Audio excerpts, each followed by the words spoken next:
Didn't you say someone actually survived taking the full fall damage? Yeah, and they. Did you say someone actually survived taking? It was lucky they survived with one hit point, and it was I would have killed their character like for a second time. So I was like, oh god, by the grace of our Jesus, you don't have to roll another one. But yeah, this is it tonight, guys. Y'all are still on the mountain here, making our way up. Oh, We've got Garrett, or what you would assume to be Garrett. Yeah, I don't think we actually got to the point where we were attending to him. We finished the fight immediately, ended like after the fight. Yeah, that's gonna leave off there. So you've got this wounded individual that's basically laid out on the ice.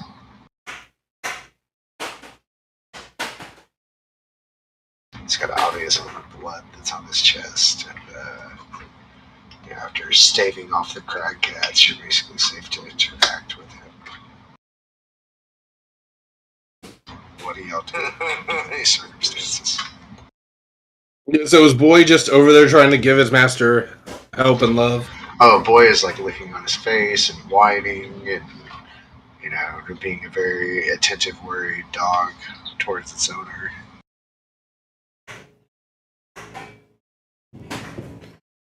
Okay, we have to go. Oh, well, that's good. Yeah, I'm glad that we've got those guys. I'm glad that we've got those guys reunited at least. Is he? By the way, does he need healing or is he? Yeah, he's definitely probably a bloodied condition. Like he's stable, but he's not at his finest right now either.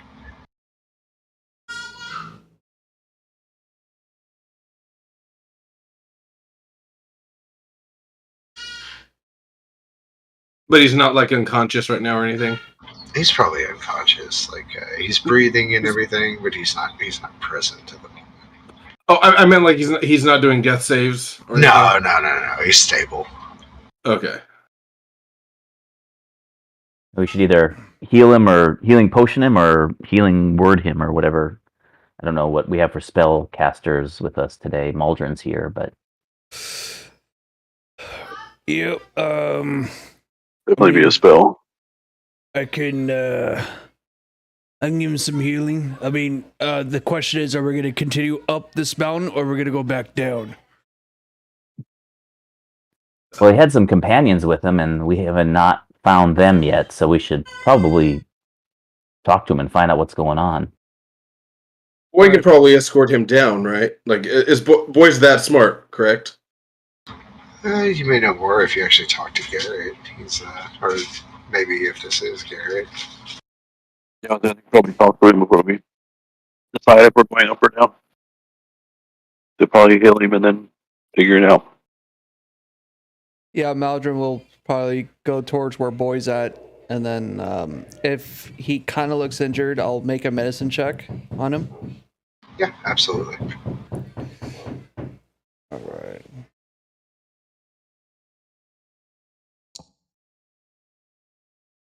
I have no idea. he's bloodied, so he's taking some damage. That's all you can really ascertain. He's closer to death than life. By the way, how long has it taken us to walk here from the city? From the point we met Boy and got sent on the quest to now, how long has it been? Because I want to know how the hell he survived this long.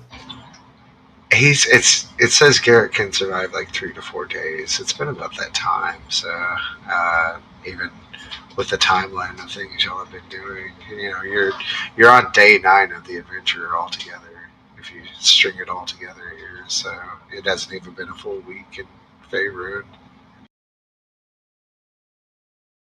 Been an eventful week though. Probably what Maldron will do is do spare the dying if he's like somewhat is he conscious? He's maybe not awake, but he's not Okay. unconscious. What He's I'll do sleeping. is I'll do spare the dying, and then Maldrin will. He's definitely stable though. So Yeah, I'm just making sure because my medicine check was really bad. I'll just do spare the dying, and then we'll try to get him down. Because if we continue on, I don't think that's such a good idea if another avalanche happens again. So I'll go. But the way y'all are crested, he would be clear of an avalanche more than there's not really much snow left atop. Y'all are almost at the summit of the mountain even.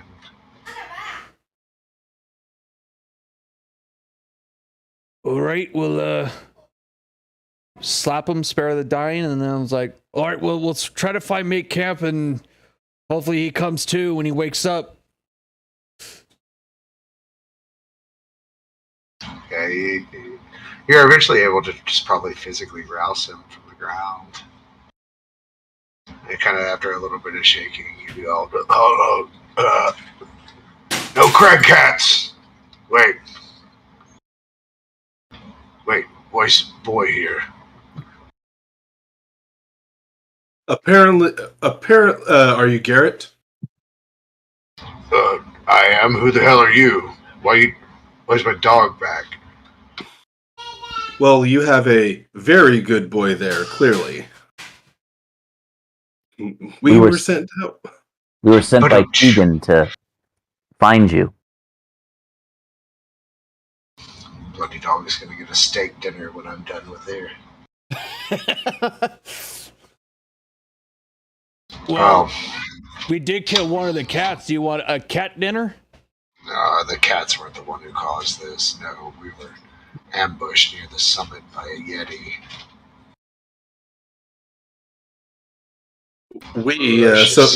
So your partners are your partners still around, or what happened to them? I would like for you to find out if you don't mind. Poor Makingo, he came to my aid after the yeti struck him, but the yeti ripped his head clean off his body where he stood. Perilu, she ran into the cave, and Asterix, she ran up the mountain rather than down. I did the only thing I could, and I ran down the mountain. So is there just one person left alive, or maybe alive? Makingo is quite dead. We never found him. Ani Martarak, unfortunately. But the other two, I have no idea what happened to them. So wait, which one died? The Goliath, the Tiefling, or the Halfling? The Goliath was summarily, he said, tried to intercede when the Yeti struck him. Makingo got in the way, and the Yeti ripped his head clean off his body. Well, I think we can confirm that casualty.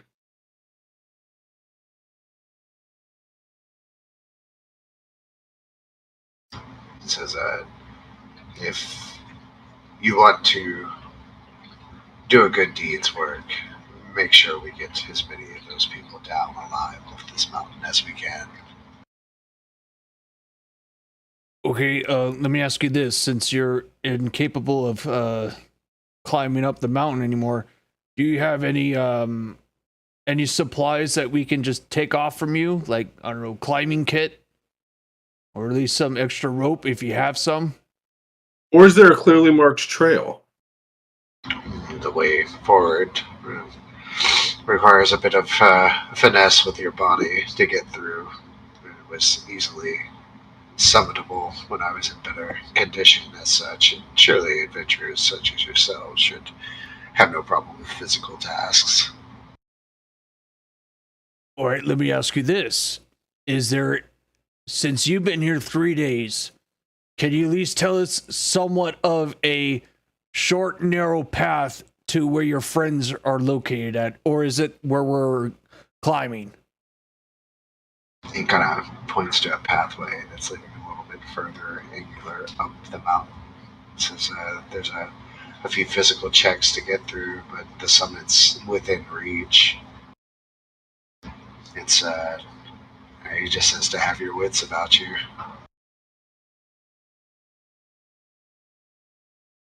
Okay. All right. Hey guys, do you have any portable tents for him to make camp here? Because I think these. I'm assuming the camp that was below that we're at is kind of fucked up. Yeah, it's like it's the one they were at, like down at the base of the mountain. That's literally a base camp for them. They would have taken maybe like small supplies, like a pub tent or a singular tent up here for each individual traveler. Does he have his tent on him by any chance? Yeah, he would probably still have his supplies on him, like packed in his gear and whatnot. All right, so I guess I'll set up his camp using his tent, or at least I try to make like a double layer tent to make more of an insulation. So if anything, boy, it will keep me warm. I'll check his tent though at first to see if it needs any mending. I can at least repair it, keep him a little more shielded from the elements. There may be like a wind shear in it or something. That just happened as a casualty up here. All right, it's nothing I can't fix momentarily. Yeah, you'll make Garrett nice and comfortable. Make sure he's set up, and you have the task ahead of like getting up this mountain and looking for Paraloo and Asterix. Let's see. Inventory. I will give him 2 rations just in case we're gone for a couple days. Yeah, absolutely. So I'll give him two of my rations. I go, listen, by the 3rd day, if we do not come back, I want you and Boyd to escape from this mountain. You got it? Yeah, I should be well enough to travel by then, yes. But please try and find Paraloo and Asterix. We will. And just hey guys, do you think this might be a good idea to have him to light a torch every night, and then if we do come back down at night, we have a way to get back down?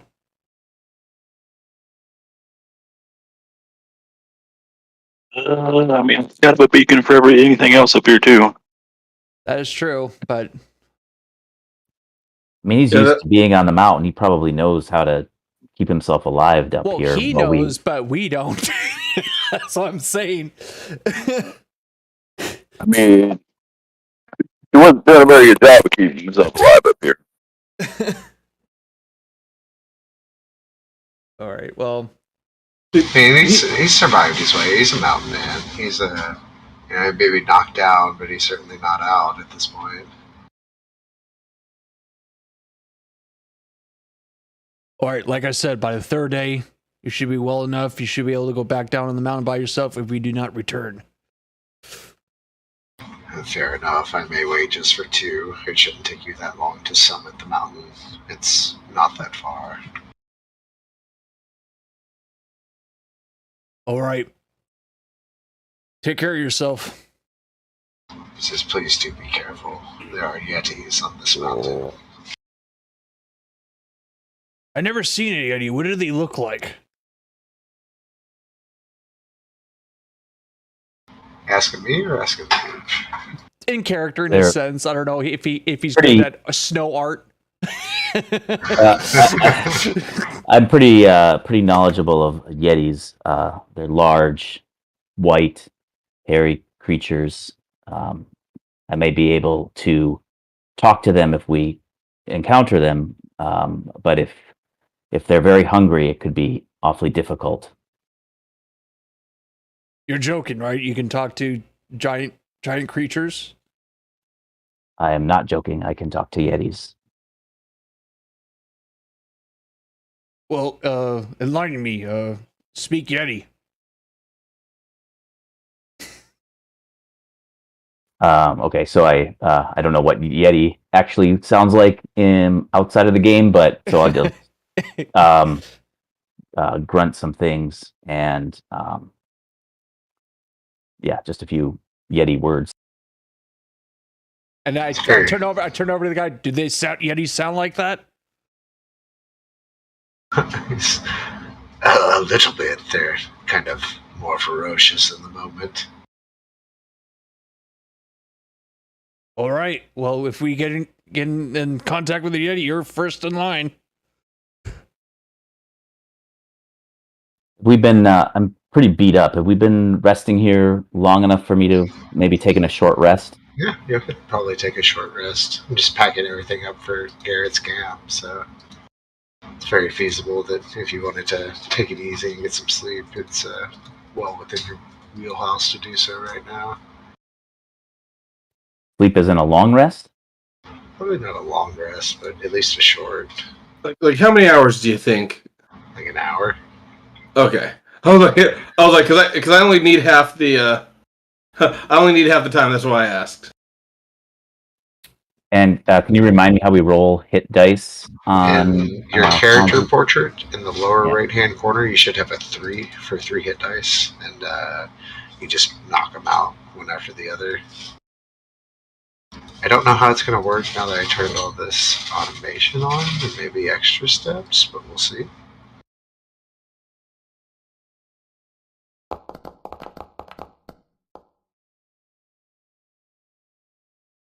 Sorry, need to give you some vision. Let's see what's going on. Oh, my rolls are crap. Come on, big money though. There you go. Yay. Nay, that's a good one. That's actually much Yeah. healthier after a long rest. Yeah. My I kicked ass with second wind, so I remember you getting like a full HP bar back, basically. yeah. Yeah, so I'll get much healthier to summit this mountain at this point. Feeling a little better about our odds if we were to go toe to toe with the Yeti. Can't see mage armor on myself. Absolutely. Adjust that to mage armor. You should see your AC is now 16 instead of 13.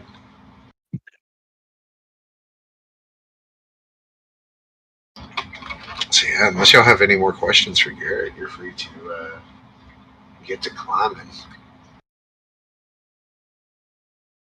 No, I think that's all. Just rest up, stay warm, and How many Yetis did you remember seeing, Garrett? It's just the one.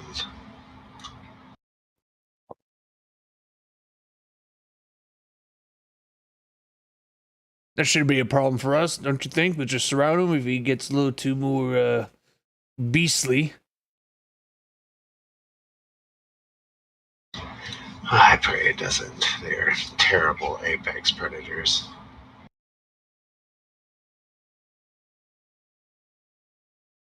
All right, let's get going. Where Garrett showed us the direction of at least somewhat of a safer path. And you guys make your way, start to ascend up there, and there's a series of jumps that you're going to have to make. Almost like you're jumping to small little pinheads across a ravine here. And in order to do this, rather than do individual passes and successes, we're just going to have everyone make an athletics check. We'll see. Wait, can it be acrobatics? Nope. It's I'll let you do acrobatics on this. Okay. A little bit more grace and poise getting across.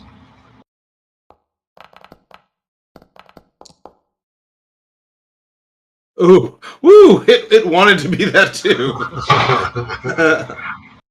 just missing. That is Nikel. Like, I'll say, is there like gaps with like is there like a wall on the inside? No, think of this as like singular pinheads that you're just kind of making little jumps across. Okay, so there's nothing that I could like let the spider climb on. I think like if realistically you fell, you wouldn't really be at a problem because you could probably group this structure, but still making the kind of as the group goes across. Don't think of this as like a singular check, but a group effort to get across. Oh, nice. So you more than carry your weight here, Tarek. I think the way this would play out is like Rowan nimbly, dashes across this in a feat of acrobatics, followed up by Maldron with precision and strength. And Terry does pretty well with the brawn, but he almost slips. And luckily, Mikkel is there to kind of catch his footing and make sure that he makes and sticks his jump without meeting an untimely demise, falling off here.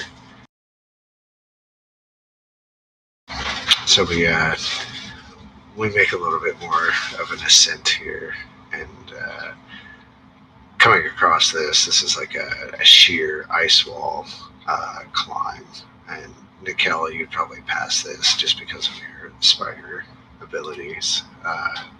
So why don't we have Maldron, Tarek, and Rowan to give me some climbing, some athletics or acrobatics here. Okay, I'll go acrobatics again.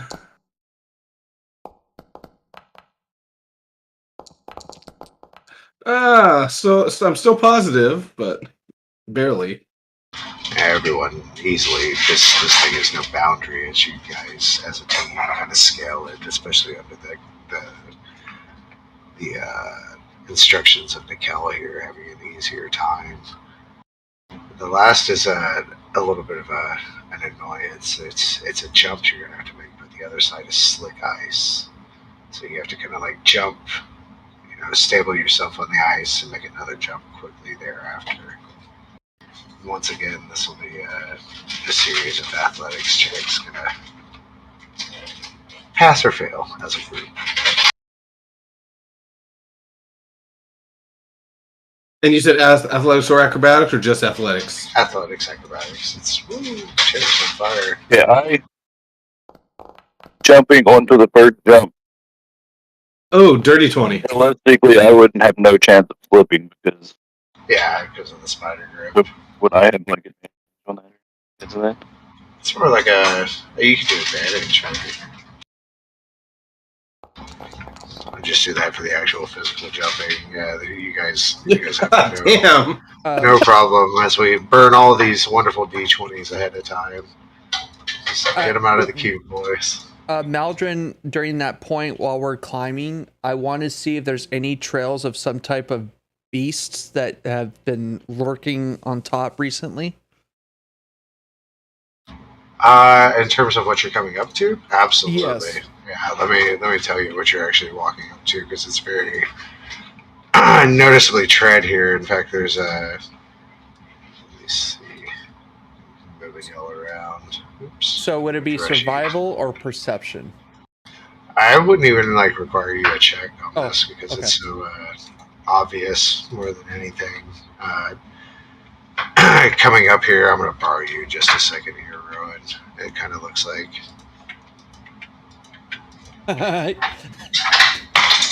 He's painting with your body. And there's just like a smattering of blood, and it's obviously a few days old, but it's obviously some frozen blood out here. Well, I do believe this is a clue. Yeah.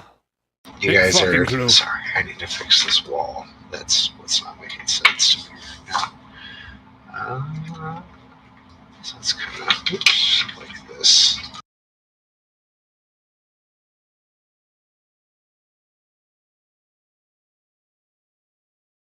So you are literally like thousands of feet above the precipice here.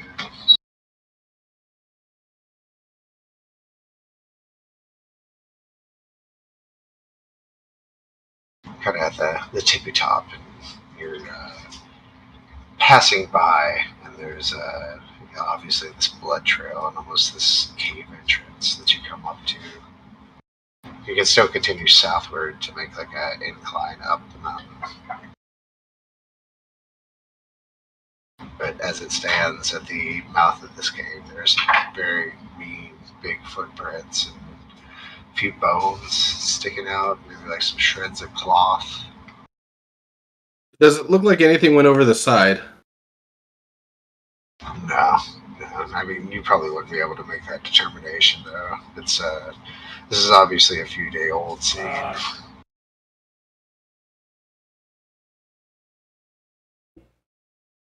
I'm assuming the blood's going down southward in that direction. It's kind of more continuing into the cave. It kind of trails off in there. You can tell something's been dragged from it. So if we follow the blood, we'll find possibly his friends if they're still alive.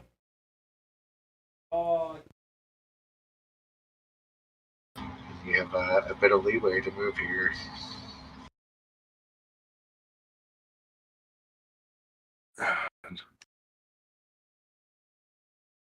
All right, taking a look. We'll have Tar go over the front. Oh, I'm not against that at all. If he sees the Yeti, he'd be able to talk to it. The tracks in the cave entrance are going down or Going to the northward. Kind of into the cave. But there's quite a few like large tracks around here. You clearly see like a walkway that's in between there. This right here, as you come into the left, it almost looks like a natural formation across the bridge. It's just this huge amount of water that's frozen in this pillar over here. Is it dark a little bit, or is there some type of a natural light in the cave? Oh no, it's definitely dark inside there. All right. Since Tarek can't see, I'll cast light on his axe. Okay. Tarek, as you poke your way in here, you notice there's some bones towards that side.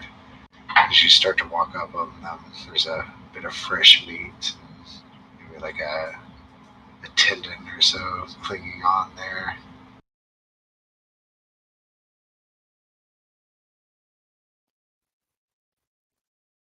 Okay, well, keep my eyes open for pretty actively looking around for any signs of Yeti and having been around them.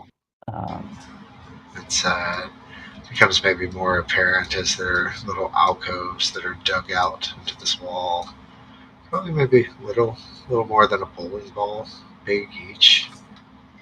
As you start to peep into them, kind of looking around from your vantage, you have to kind of get up on them a little bit, but every single one has a humanoid head stuck in that hole. Well, Tarek, Like a skull or They're frozen and preserved in these expressions of horror. and is this something I would have I mean I don't know, is this something that Yetis do with my experience with them? Was it something like I would think of as a common or uncommon for a Yeti to They do? do have kind of like a penchant for keeping the heads. They do have a penchant? Yeah, it's a little bit of a trophy almost. You're hearing something almost like a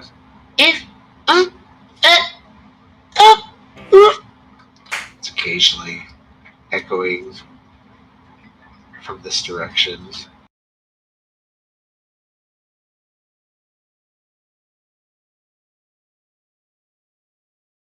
I'm gonna stay back here in ranged distance. Tarek, where are you going? What do you say, Tark?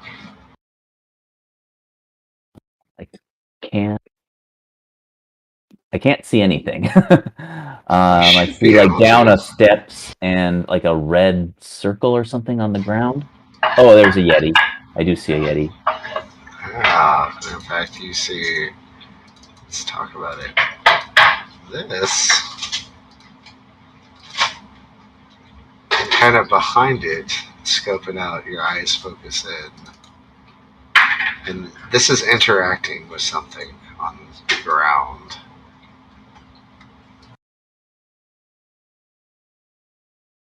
Oh, Oh shit! And we're gonna kill it. well, why is it so cute? Yeah. It kind of turns towards you upon seeing this light here. And You hear this. He comes over there, just What is he saying to me? making a bunch of noise, and I think PM you.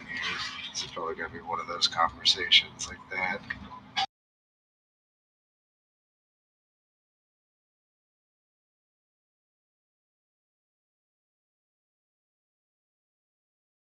Tark, is everything good?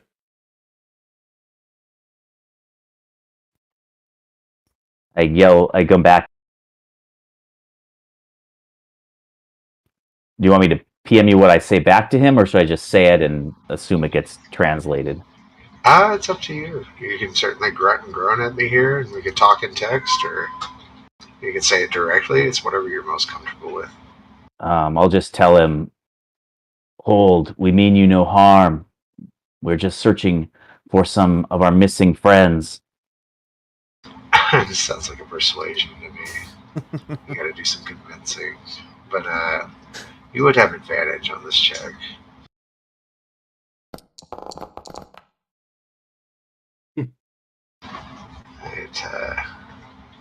Hear this.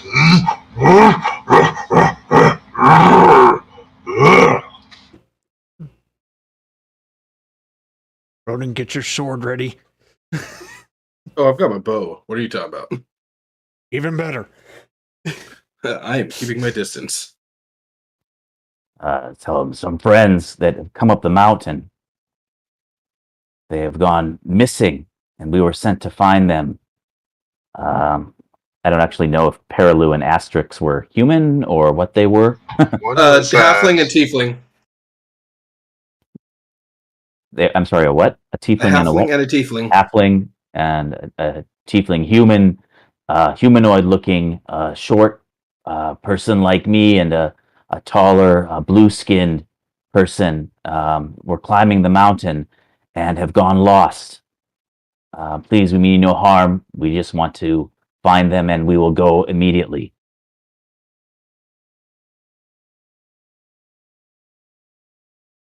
Kind of thumps its chest and shaking its head and beating it furiously. It points towards that direction over near the little tyke here. You get that message. And maybe just referencing, trying to get a bigger angle on this. You get a view of what's going on here. Very cautiously showing the Yeti you want to see what's going on. And this little sprightly tyke seems to have what could best be described as a somersault-shaped ball of leathers and maybe a little cape that it's rolling around on the floor. And every time it makes a little motion, you hear this.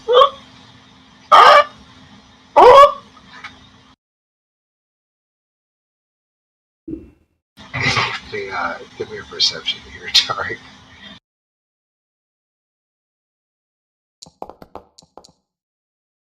This somersault-shaped ball is just about a halfling size, too.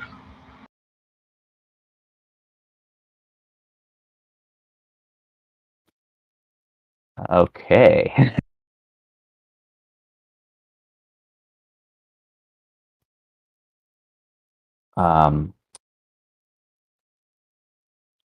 That is a beautiful. You hear a series of more grunts. Just points towards the ball of leathers, and it points to you. And it's grunting, has its hand open.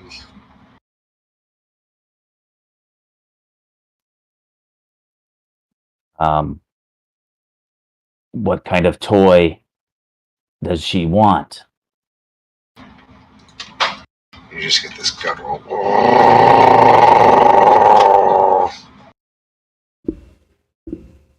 Tarek, what the fuck's going on?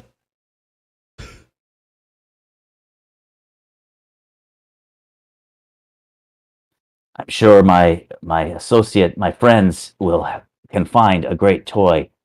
Let me go look and talk to them, and we will come back with something for you.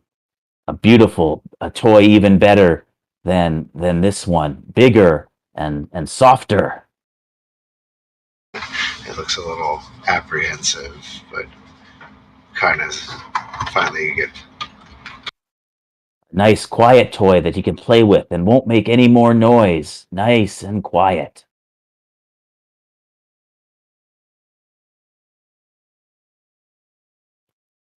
Okay, so I'm going to back slowly away. I'll be right back with your toy. It's just kind of looking at you pensively as you round the corner here.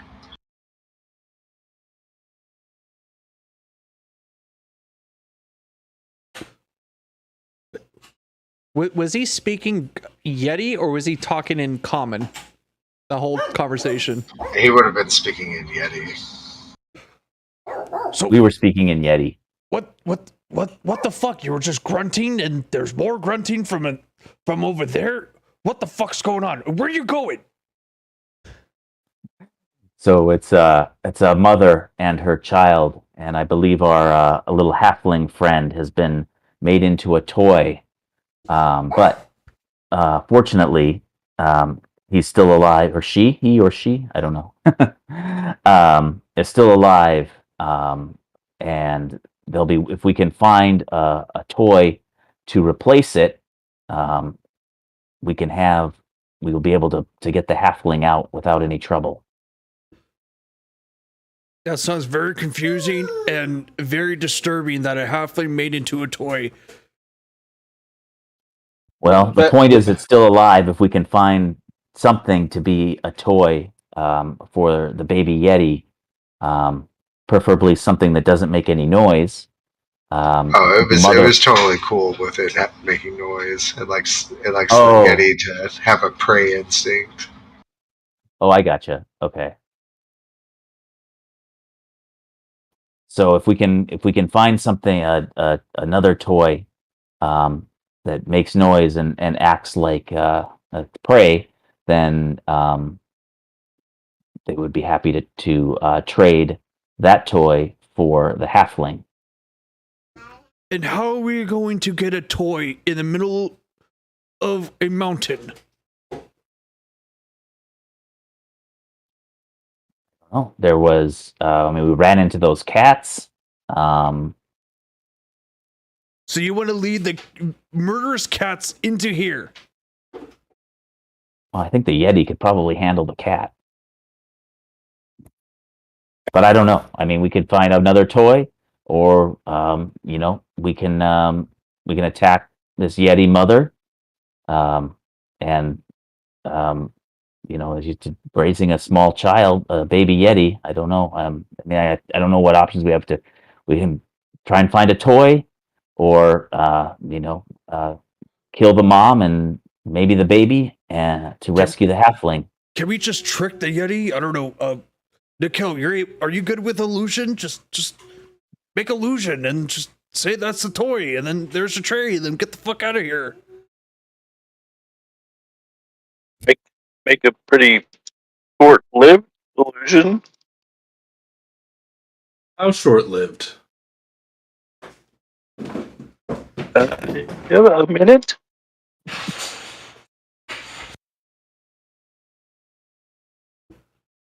I mean, we don't have. It only has to make noise long enough for us to get the person out of here. I don't know. Do we have something that could create the illusion and keep it up? I don't know. I mean, in a minute, is it not going to the illusion disappear and the Yeti come chase us down?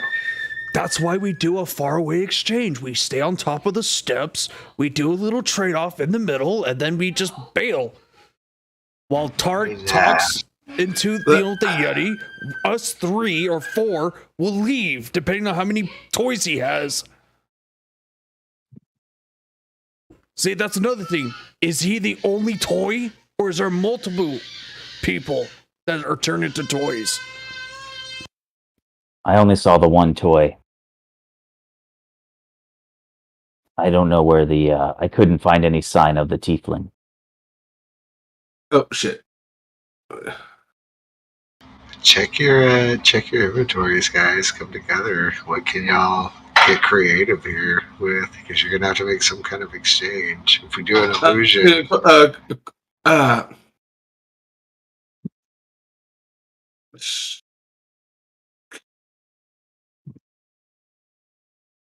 I mean, do any of you? I got an idea. Do you have any like, I don't know, straw or a sack, birdline sack? If you have, I could stitch together something. If I just don't have materials. I have a disguise Clothes. kit. I have a bedroll. now you are I have a thinking. disguise kit that would have like stuff that would potentially be usable. Disguise kit. There's a bedroll for stuffing. Do we have something that can make noise? I mean, I could make it make noise for a minute. Well, but we'd be safer if we had, we could put maybe sew up I have a mess kit. Those bowls rattling around might make enough noise. I have some rope we can use to tie it together. Oh, I have a water skin.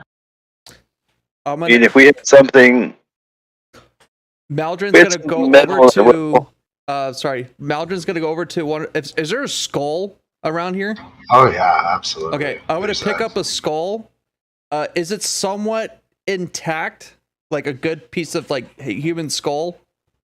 Yeah, I'd say so. It maybe has like a bit of flesh and meat still clinging to it. For the most part, it's gone.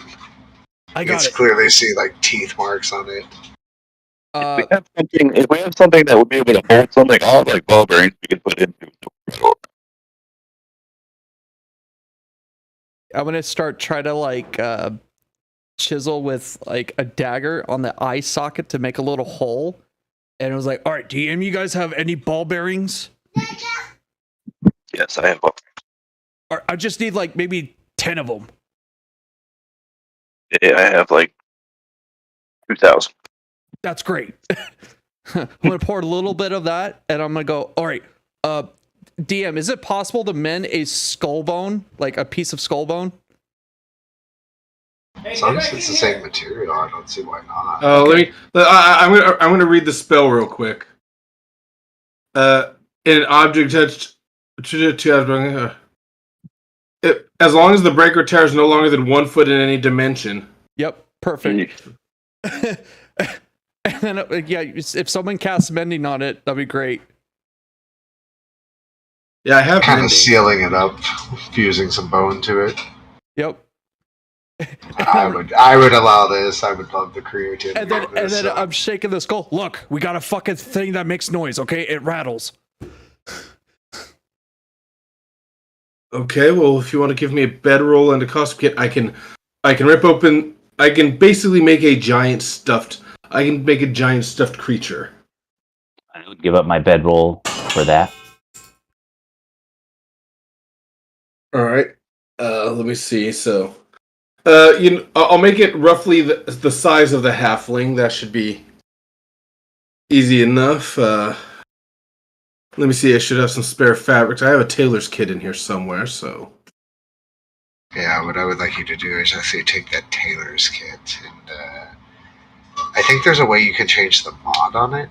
I want you to do it with like an intelligence-based mod, kind of. Like I think we got Weaver's tools because that was the closest thing to a tailor's tool. that would be Weaver's. So use Weaver's tool, and then I'll let you go. I'll let you go enter wisdom with it. Let me take a look. Intelligence is definitely the way to go here. All right. Just normal, or are they giving me health action by giving me stuff? I think because this is a precision thing, I'm gonna let you do it in normal, but I'm gonna take your result and we're gonna build on it. Okay. Ooh, that was not a good one. Close. It was close. Okay, so you've got this facsimile of a. 1 second, sorry. Got that Pokemon doll going right now, apparently. I'm assuming that should be +2 more because you have proficiency, don't you? Oh yeah, I didn't add the precision. I didn't add proficiency, so my bad. So 11. I mean, it's still not great. It's not great, but yeah, you're better right. than Though. better than what it was. I think the real key here is Tarek, you take this doll and you have to kind of make an exchange here. Okay, I'll take the doll and hold it out in front of me and make my way back toward the Yeti cave, or the Yeti family entrance. And I'll from back here I'll call out, "Hello, we have a beautiful new toy, a beautiful new toy for your beautiful child." Mother is intrigued. She comes sauntering over, kind of sniffing the air a little bit. She snatches I'll give it a rattle, a shake, so she can hear that it makes noise and rattles a bit. And I'm just gonna say I used prestidigitation to make that thing warm, at least for the next hour. Nice. I like that.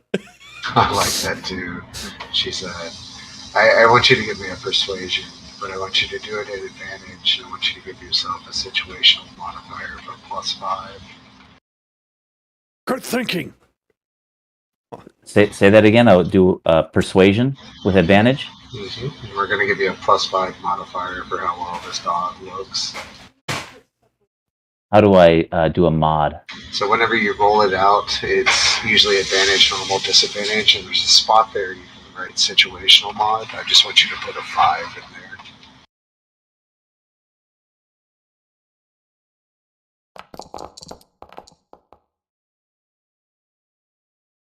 Complicated dice roll, but a 17. She snatches it out of your hand and kind of smells it. You see her turn. She turns towards this little tyke here. And, you hear this.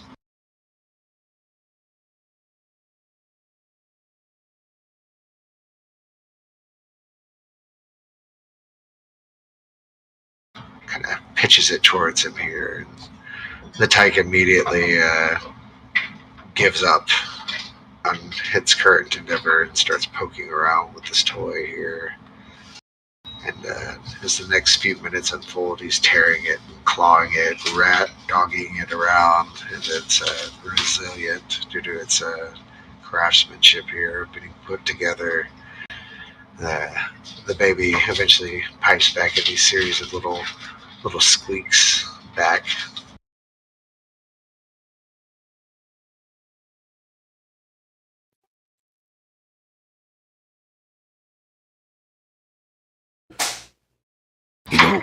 Beautiful. It's a great toy. Yeah, that old ball. That's no fun. The Yeti kind of walks up to the ball, and as the tyke is distracted playing with it, kind of puts the large foot on this ball, and you just hear it cry out, "Oh my God, no!" And kicks it, kind of back kicks it towards you guys over here. You see it kind of roll this direction and land precisely at your feet here, Tarek. And, as it kind of topples on the side, you see this small little halfling that's curled up into a somersault ball. I'll tell him.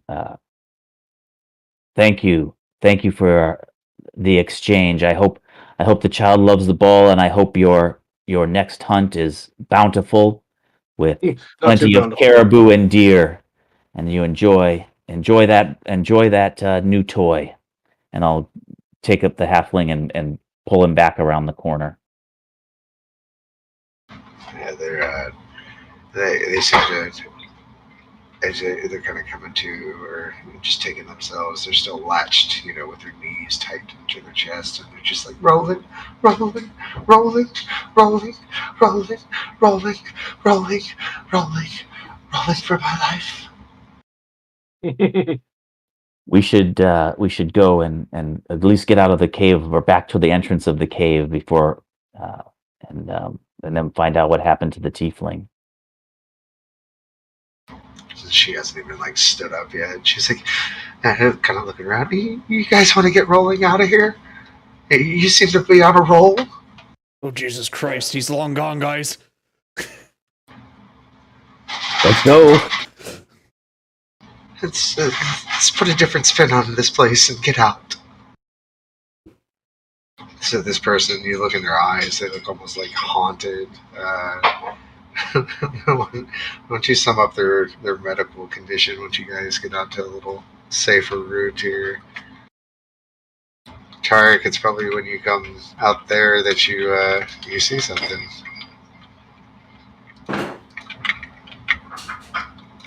Daddy's home. Oh fuck! It comes as it sees you. It drops this large carcass of some kind of mammal it's carrying. It comes running over. And I'll yell out, wait, no, everything's fine, everything's fine. Everything's fine. Give me a persuasion here at advantage there.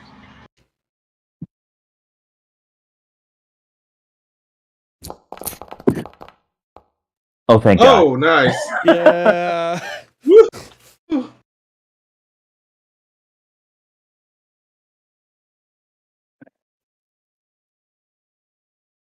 At 20's all night. I'll just I'll grunt back to him. I have a beautiful Yeti family myself, and I will go with you. They're still alive. They're in the cave. I'm happy to go with you and show you that they are unharmed, and your child has a new amazing toy that we brought as a gift. Everybody, clear out of the way. Clear out of the way. He's coming through. This thing comes sauntering. That's why I say that in common to my team, obviously. He's like pulling this large carcass in the Maladrin. If you're in the way, he just picks you up and tosses you behind. Holy shit! I'm assuming Rowan would have come out and not been in his way so much. Yeah. I'm trying to find my piece. Okay, He throws you across the ice, Rowan. I'm out. Ouchies! You guys are in the clear for the moment.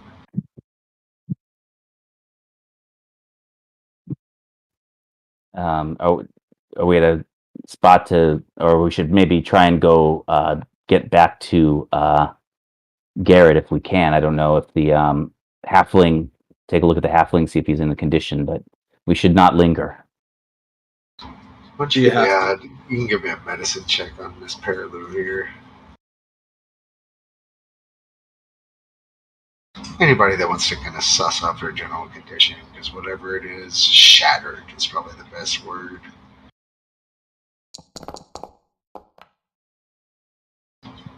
He can't quite make out what's wrong with her. She's making really bad rolling puns and spitting puns. And she's talking about vertigo. And she's like, I don't even know when the last time I slept was. I'm so dizzy. She kind of has that permanent, vertigo to her right now.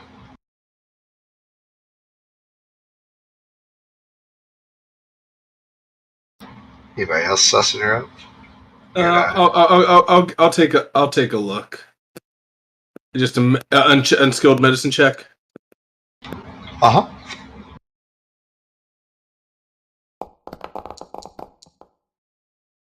A little bit better. You have her stick out her tongue, check her gums, look at her eyes. This lady is exhausted. Exhausted. In fact, she's got 3 levels of exhaustion. Does anybody have sleep as a spell? She is at the point where you could literally throw her on one of your backs in a rope, and she'd probably just pass out for a few days. She kind of goes on. She goes, I don't know why you're checking me.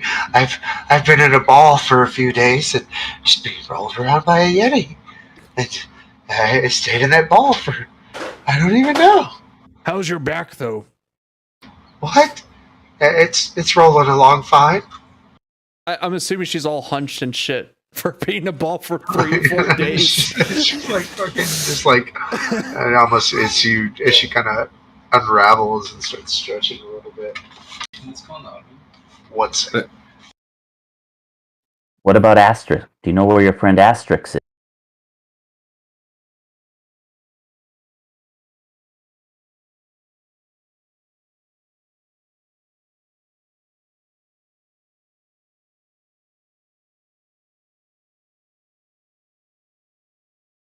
Sorry. That was a sexy. Sorry. So you guys have parallel. I mean, like as she unfurls herself, basically you hear these ridges like kind of going up her spine. She's still slumped over from like the shoulders and chest forward. Are there any small stones around us? Yeah, probably a little bit, just around the bits of mountain around you. So Okay, I was like, I'll grab a couple, prestidigitation, warm them up, give a mini little hot stone massage, see if that helps. and she's like at the touch within 30 seconds, she's like passed out asleep. You just hear.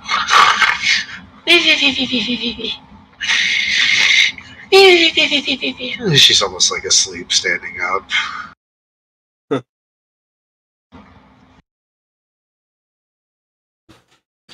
All right, well, we gotta get her down 1 point. I don't think we should stay up here too long. I don't know how long that toy's gonna be good for. Was there any direction or path we missed for looking for the tiefling? You can certainly head up this ascension to the south. It's kind of like this is a cave, not at the very top, but there's still more to go. I mean, we could either take her back to Garrett and then come keep looking for the tiefling, or try and carry her with us. I don't know if that's a great idea. I don't know what we're gonna find up here on the top. It's true. And how long did it take us to get up to this part?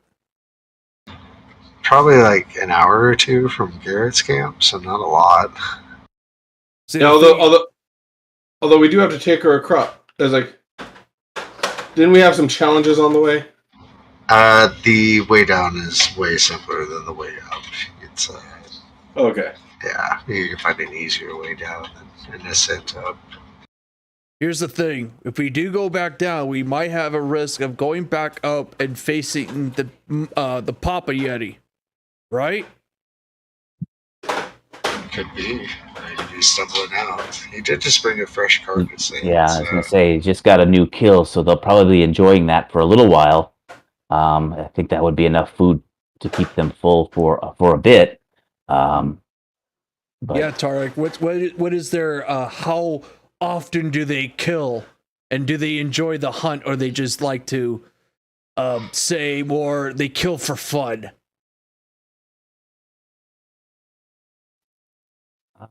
we've had encounters with Yeti, and especially abominable Yeti that definitely enjoy the hunt. But I think that a Yeti with a family such as this would be more interested in protecting his family and providing food than chasing us. So we don't mess with something it. to It live doesn't mess for. with us. So we don't mess with it. It doesn't mess with us. I think we have some time, to continue our investigation and get back down, and they'll be enjoying that food for a while.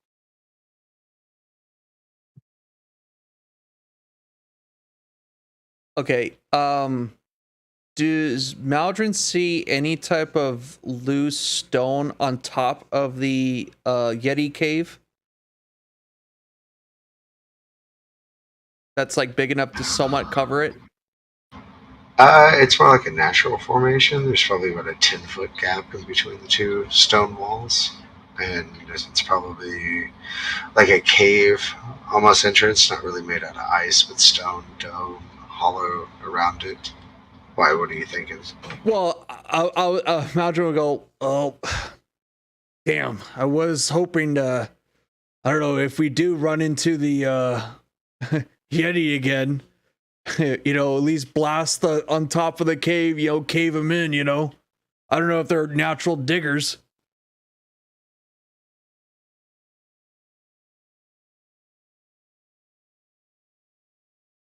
And they do have like ferociously big claws, so I don't know. I would say it's feasible for them to possibly get out. Yeah, but it will take some time. Mhm. I'm team. Don't piss off the giant snow creature. No, I'm just saying as a precaution, just in case we go back up, Pop-Up Yeti comes out, and he's like, hey, I'm going to kill you. We blast the hole, and then we go, you're in an 11, buddy. And the target will tell him Yeti.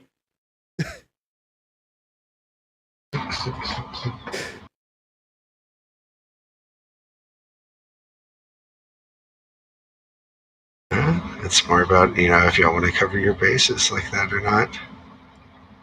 But anyway, it's not Denizens. I vote we should go down because we definitely don't want this person to become a toy again. If we do encounter more Yetis.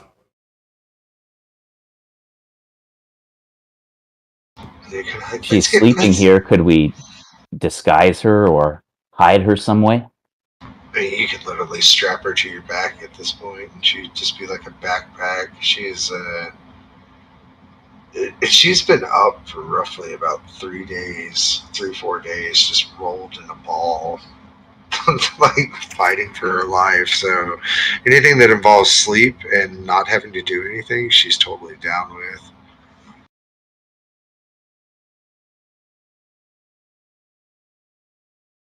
I'm not very big, but I'm willing to strap her to my back. She maybe weighs like 50, 60 pounds, so it's not going to be a huge feat for anybody to get her. What Maldron will do is he'll put down his shield, Lay her on top. and then I'll use like the latches on the shield and tie rope, and then tie it around my chest, and then use that as like a pull sled, Okay, Toboggan her. pretty much. that definitely works. I like the sound of that. It'd be easy to rig up with some rope, and she could just kind of sleep as you pull her along here. Because none of us are really that big. We got 2 halflings here and high elf, but I'm assuming that's too much of a problem for you to carry a small person like that. I mean, if I'm the only one available. I'm just saying, you're a prince, or at least a royal, for what we've been experiencing for the past couple days. Noble, not royal. There's a difference. Okay, well, sorry, my mistake. Noble. Yes, but I mean, I'm not just going to leave someone to die. And I guess I stay away from most of the combat, so it's probably best that this halfling stay with me. Okay, well then I guess you will be pulling my shield then. There's a much simpler way to do this. And I just take a rope and I do have you ever seen like the Japanese version of like one of those like baby backpack things? Oh, basically, God. you wrap rope around your neck, under their butt, around their arms, and back in front. He's like your little baby. Yeah, I've seen those. You gonna put them in the front or the back? Sorry. Obviously they go behind me, but sorry, I'm just excited because the Avalanche won the Stanley Cup, beating the Tampa Bay Lightning. Oh, there you go. Which I didn't need the Avalanche to win. I just needed the Lightning to lose.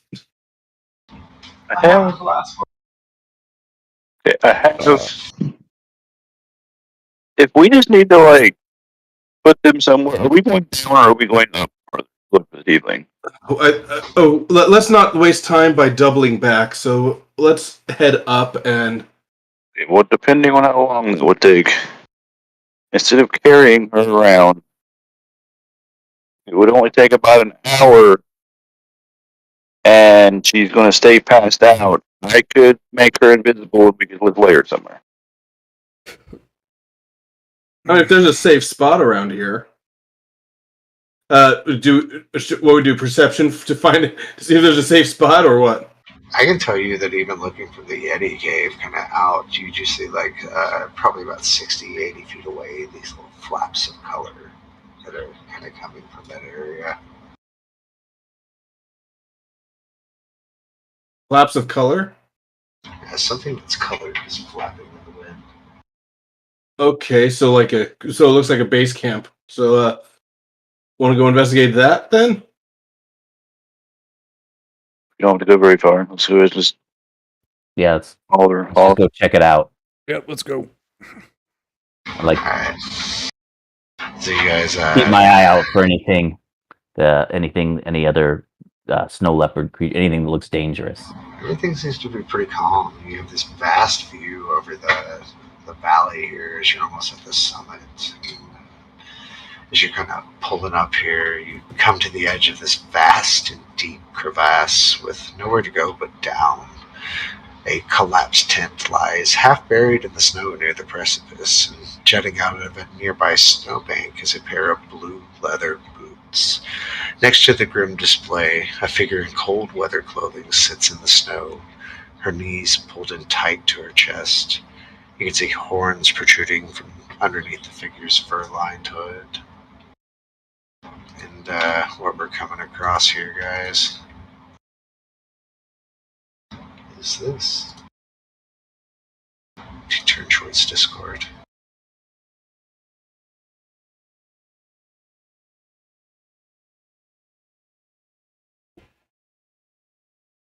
Wait, do we see the tiefling? She's this huddled over figure here. Is that a frozen? Are they frozen? As you kind of get her closer into view here, her eyelids are white. She's not breathing. Shit. We'll try to rush over. Shit. Ronan, thaumaturgy. Warm her up a little bit. I was gonna warm up the jacket, the clothing. She's frozen solid, guys. Fuck. Wait. So she'd be non-living. She's very dead at this point. Okay. I investigate what's going on with those boots. Is that another individual or? Sure. That's You the can- headless Goliath. Do you kind of tug on them to see what's going on, or are you just looking at them, or what are we doing? I think I would probably go up to them. I wouldn't like try and pull them off, but I would maybe try and uncover the snow, follow them, try and uncover what's around them and see if they're attached to legs, a person, or what. They're certainly attached to some kind of corpse that you're able to get out from under this snowbank. It has no head. Oh, that would be the Goliath. No, way too short to be Goliath. Okay. the off the top of the head, bad phrasing there. But In recent memory, does it seem to match any of the skulls that we saw in the Yeti cave? no, but you would have noticed that the rather large, fresh set of bones that were on the ground when you initially came in were pretty Yeti-sized. This appears to be, this person has been out here for ages at this point. This is Okay. not like Frostmaiden. This guy is like rimed, crystallized, versus the tiefling is very frozen, but maybe more rigid to rigor than otherwise. Doesn't make sense. Why would the tiefling? Does the tiefling look like it has any battle scars or stab wounds or anything? No, nothing like that. I mean, if you kind of pat her down, she's sitting on top of a book, and she's got what looks to be an empty glass vial with a sealed stopper at the top. And as you kind of think it's almost empty, you can feel liquid moving around in it, even though you can't see it. That doesn't make sense. Why would she stay out here with her dead colleague? There's no indications of any wounds at all. It looks like she's been sitting here waiting to die. Is the book able to be pried away? Absolutely. You could certainly move her body and start thumbing through it. Okay, is the book a block of ice right now? Because I'm guessing I might have to slightly warm that shit up. Yeah, you'll probably have to prestidigitation, warm it up a little bit. Okay. Takes a little time to thaw it out to get the pages back to where they're not so brittle and able to be malleable and turned a bit. Is there any? Go ahead. Oh no! I was gonna say, is there any? I was gonna invest if there was any way I could figure out what was in that bottle. I don't know. Out of character, I know what it is, but I think you may need some magical means to discern this, or you could always do the finger test. But it is sealed, and it does feel like it is liquid, but there's nothing in there. I'm gonna take 10 minutes, Maldrin, and do detect magic on the book. Yeah, absolutely. So you guys kind of take your bearings here, take in the scene, really kind of dice it down, and analyze what we find here. And the book doesn't ping across the magical, but the vial does, or rather its contents. They have a probably powerful imbibement of enchantment magic. The book itself is inscribed in this kind of black leather with this very Egro goth written off the cross or at the top of it. It says asterisk. As you're able to open it up, it seems to be an instructional book for some spells. Okay, so do we know if Asterisk was a wizard? We know Asterisk was a tiefling, but You guys heard her as being described as silent and as studious. wizard. Nerd. Nerd. Hey, the man likes books. some ability to get out of here. Then If anything, a good spell book with at least level 2 spells sells for like 200, 300 gold. Spell books are valuable commodities. How ethical is that? I mean, what are you going to do with it? What are they going to do with it at this point? What should we? Fair enough. we don't have a wizard, so Who's gonna multi-class? Should we try and bring the body down? True, but here's the thing. Did we ask Garrett what the hell were they doing up here? I heard some mention of Oya Minotaurok. I'm sorry, repeat that one more time. I know. Oya Minotaurok. Oye como va? Pretty much. I don't know. None of y'all really have like backgrounds with giants, right? They might be Goliaths. giants. I think I speak giant. I don't even know if you would. This is like a cultural thing more than anything to get insight on it. And I don't think I could give it to you naked because it's like very folklore, mysticism type stuff. You may could be able to ask Garrett about it though. All right. Well, we've at least found evidence of death. So Yeah. Yeah, I mean, if you bring her spell book back, that's probably a clear indication that she's unalived. Unalive. Well, look at you using the cool Gen Z slang. I know, right? I'm not gonna be able to carry a full medium creature down the mountain. So like, Well, no, Well, that's why we only need to carry the alive one. So well, that's what I mean. Like, I don't think we really have much of the ability to get her down, Oh no, that wouldn't be even if much. we wanted to. If you look at your character sheets, if she's not carrying much on her, we'll say she's maybe carrying 20 pounds of gear, and that's being generous. The thing under your inventory that looks like an experience bar, that's how much carrying weight you have. So like Maldron still has almost like 75 pounds he can carry down. I have over Rowan. 100 pounds. Yeah, I have Rowan's got close to 40. I have 18 pounds. Jesus. Tarek's got like 110 thereabout, give or take. I think it's the three of us are also small. Trying to carry like a medium creature is awkward. Again, I'll grab the halfling because the halfling is a small creature, and I'm not. But I say that we have the spell book, we have the halfling, we have real good motive to just get back down to where we began. Absolutely. I mean, you guys could go down, pick up Garrett along the way. If you want to have a conversation about Oya Minotaurok or Oya Minotaurok, I always say it wrong. I put an extra syllable. It's going to be Oya Minotaurok this campaign. That's just. We'll just say Oya. Yeah. Oya como va. But yeah, when you get your goods together, you go down and meet Garrett, and Garrett's just absolutely relieved that you at least pulled Parallel down. And upon seeing Asterix's spell book, he realized she didn't make it, of course. He says, I think it's about time I stopped climbing this mountain. Why did you bring them up here, Garrett? Mokingo, he was looking into and thought he could find Oya Mintarok here. What is Oya Mintarok?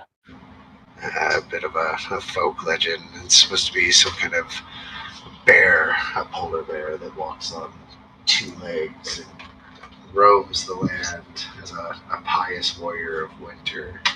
And it said that if giants are a pure spirit and of able blood, Oya Mintarok will bite them and allow them to transform into a bear spirit as well. So, what were you about to do if you met this Oya person? What were you going to ask him? What were you going to make him do?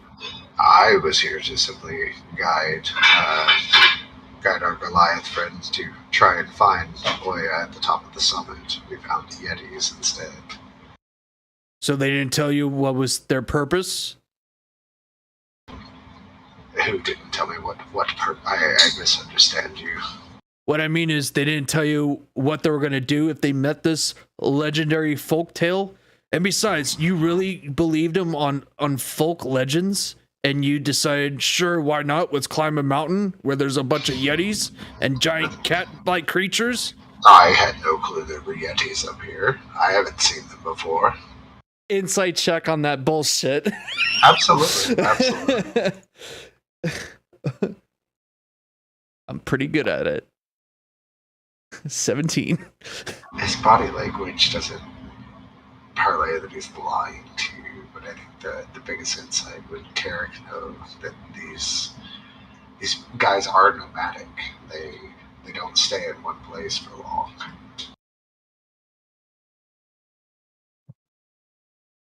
So you had no idea, besides you being an expert at traversing through this ice wilderness, you weren't expecting to see a Yeti or two?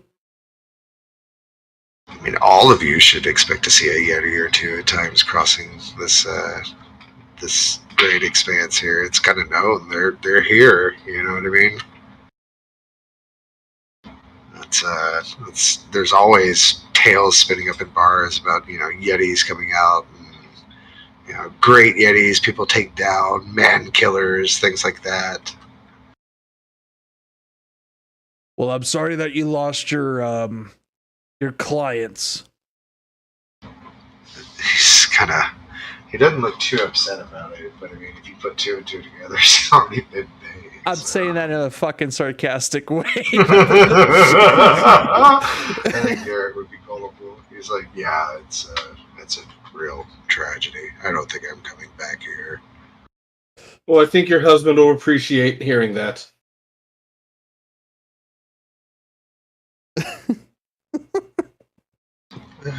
So you guys would probably spend the next few hours backtracking down the mountain together in an entourage. You could certainly, once at the bottom, make like a base camp or use the base camp because it's going to be real late at night at this point. You may want to get a rest in before you head out. Somebody may have to share a sleeping bag though because we're one down. Well, are we doing a long rest? It's up to y'all. Y'all could press into town if y'all prefer to do that. It's really entirely up to y'all. I would like to go back to town. Absolutely. So That's we're my heading back take. to- That's my take. I don't know about the rest of you guys. We're heading back to Kerkonik, correct? Is that where y'all want to go? Oh, but where's the one town? Yeah, if we can go to Kodak, maybe explore maybe a little bit about the Duergar. That's probably our next agenda. We still have the fishermen around there. Yeah, and hold on a second. Let me get out of here real quick. Because we're still also going to go the other way around the... We still need to kind of go search around the other way on the lake for the missing seamen. Well, in Kerkonik, we also have... We haven't dealt with, like, the invisible people, have we? Yeah, that was the Duergar. The one Hey, that was Matt, taking everyone's shit. You met Trovis, the extremely drunk speaker. Dragonborn fellow, right? Mm-hmm. He was like that. Gone patrolling.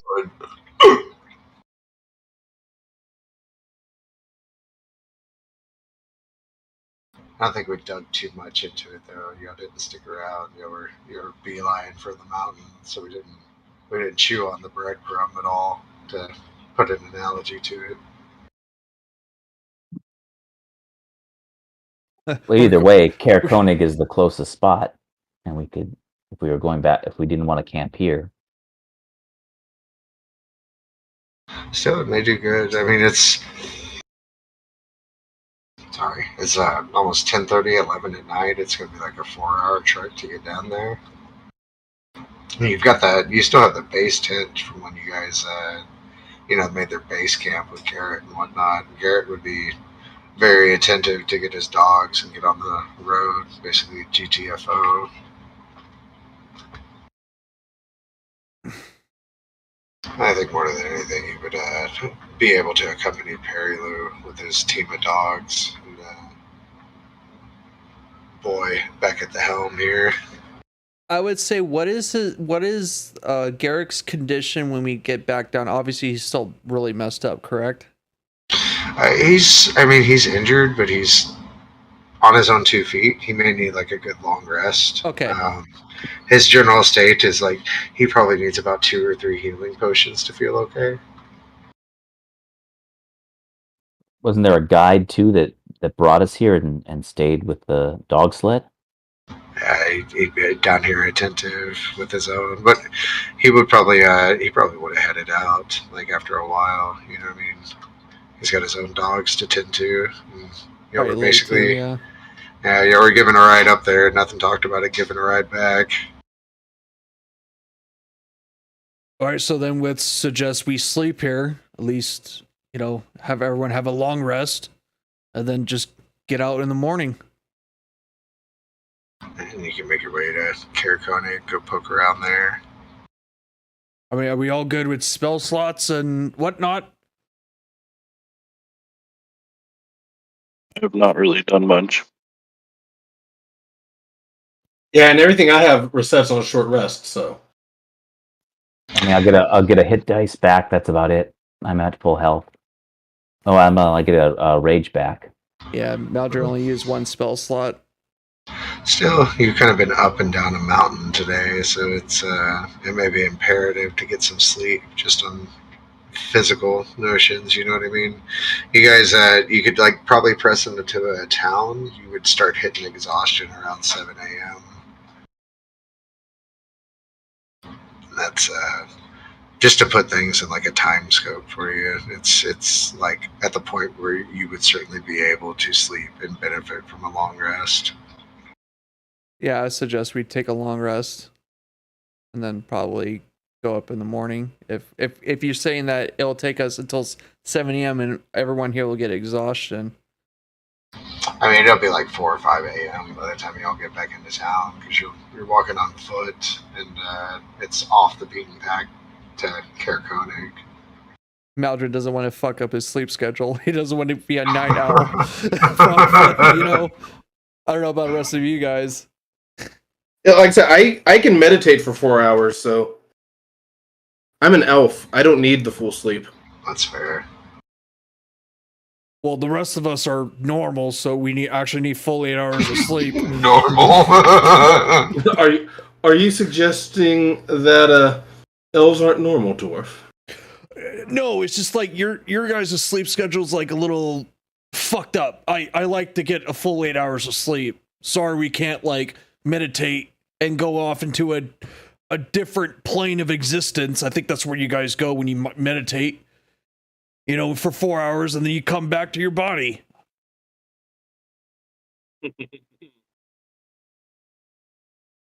I would think Road would be like, that's a little racist. I was about, that's exactly what I was. Racist. you're it's like I'd say you're a little racist, but you're a little everything. Yeah, I get that a lot. I agree on both accounts. Agree to disagree. So you guys bunk down for the night. You break up your shifts here. You've got a pretty easy watch, pretty uneventful for the night, especially with the weather being what it is. Go ahead and give yourselves a long rest. Yeah, absolutely. Give yourselves a long rest. Let's see. As we get up and get moving.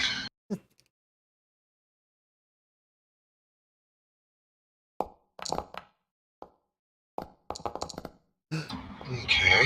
I don't like those rolls. What'd you roll? I know, right? So you guys start walking over to Kerkonig here off the beaten path. With that kind of in the destination here, yeah. And you're going kind of southeasterly bound, right? And you're starting in like a big clearing almost. You can see how like a lot of this is generally flat as you hit the midway point around here, especially this area in the center. And you're coming on something. You see it in the distance at first. It's like a small textured path that's heading in the general direction of Kerkonig. And as you're approaching, you see these two perpendicular skiffs that are parallel in the snow. And in the track of these skiffs, almost as the skiff passed over them after these footprints were made, or there's some very large tracks here. And it's funny because the smaller textured area that you're looking at as you're coming up, it appears to be smaller footprints. They're probably gate-wise maybe like a foot or less, so somebody very small, halfling, gnome, dwarf, something like that. Do you want to light that? Do you want to light that lamp real quick? See if that's elemental footprints, perhaps, or are they too big to be elemental? Too big to be elemental. The Chingwas were almost like birds in the ground. This is definitely humanoid and small humanoid. And whatever the large thing is that the skiff or whatever these two parallel lines are passing over, this thing is massive just based off of its track size. Does it look like a human track or like a beast track? Based off the toe structure, it looks humanoid. Odd thing about it is it doesn't seem to have all its toes. It's like missing one in the middle of the left foot, and missing like two on the right foot. Like you can see where its pinky toe is, and you can see where it's big, and it's the one next to it are, but the next two are missing. And now like the other foot, like the middle toe is missing. So like this large creature's walking barefoot through the snow up here? It appears so.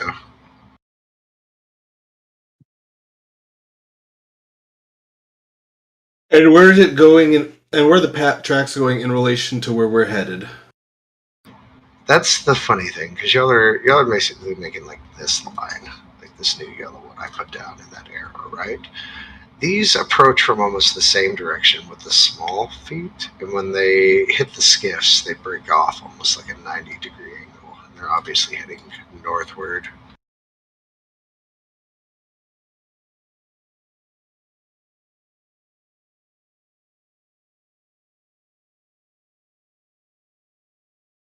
No, we say skiffs. You mean like a boat, right?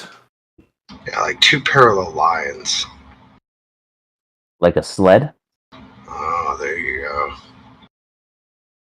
Be a big sled just by the bars that are on here, though.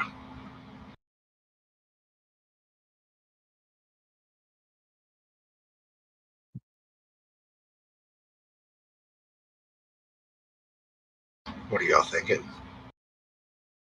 I'm up for an investigation. Well, we still need to get these people back to the town. It's like, unless we can send them back with, like, wait, our boy and I was assuming Garrett and Parallel took off because they took care off on their own. I think it's just now. They're fine. You know, Garrett had his sled dogs, and he would just easily be able to, get them out of the way. Yeah, and a halfling's not much to carry. Oh, actually, all right, cool. Yeah, I'm down to investigate then. When he did take off, I went ahead and Garrett, one of our pamphlets, like, spread the word. We got a bar we have to open. I think he's totally down with that idea. It's the absolute least I could do. Yeah, great.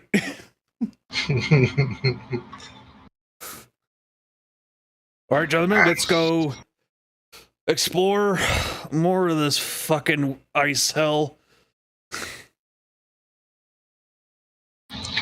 Alright, well, are y'all heading off towards the direction of the prince, or are y'all heading towards the town, or what are y'all thinking?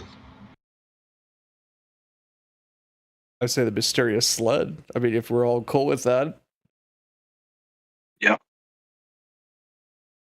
Yeah, I'm good. Sounds good. Alright, let's track us a sled here and see what we find, yeah. So you guys take off in the direction of the snow here, and or in the skiff, and it kind of curves almost in the opposite direction of the mountain you were just on. As you follow it for a few hours, it seems to be bending around and sharply starts to head towards the base of Kelvin's Cairn, but from the opposite side. And as you guys are kind of approaching, you're maybe about a mile away from the mountain. You can certainly see its base, but you don't see anywhere that these tracks are leading, because as you're approaching, there's just a torrential amount of snow and almost a blizzard that's kicking up, and it's covering up a lot of what you've been tracking around here. You guys kind of have to band together with your survivalist instincts and maybe look for the most probable place that these tracks could be heading to, given what you have in front of you. So is that a perception or a nature check? It's probably be survival, I would say. It still has keen amounts of tracking to do.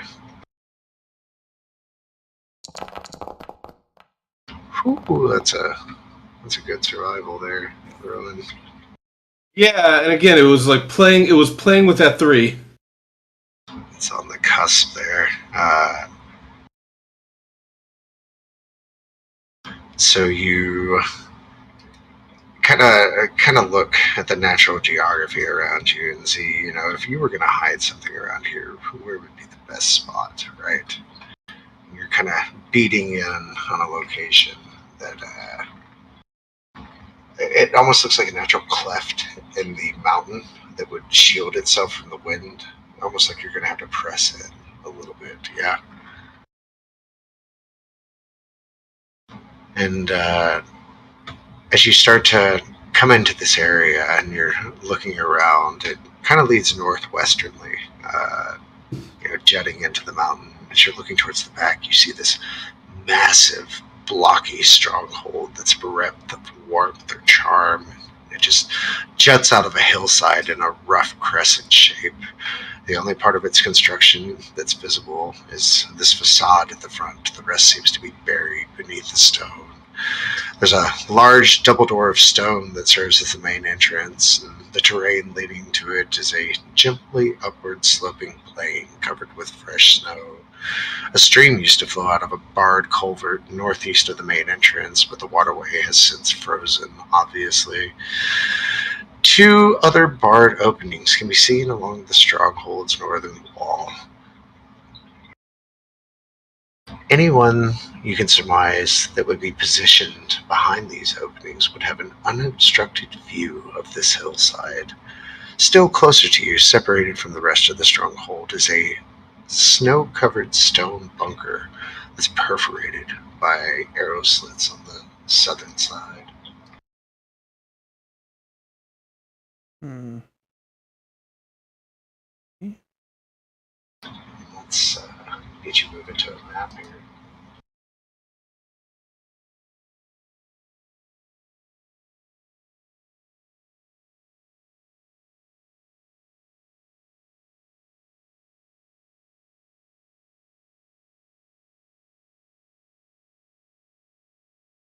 Hello? Still here. I'm just Okay. I'm working in the background, getting y'all prepped on a map. He's setting up our deaths, boys. Yeah, I'm getting y'all ready. And actually, it's probably I would not mind taking like a few minutes, grabbing some more water, getting up and stretching. So, y'all don't mind Hey. just taking a little bit of a 2-3 minute break here. Taking myself a pee. Yeah, There we exactly. go. Get ready for the last half of this. So.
Uh,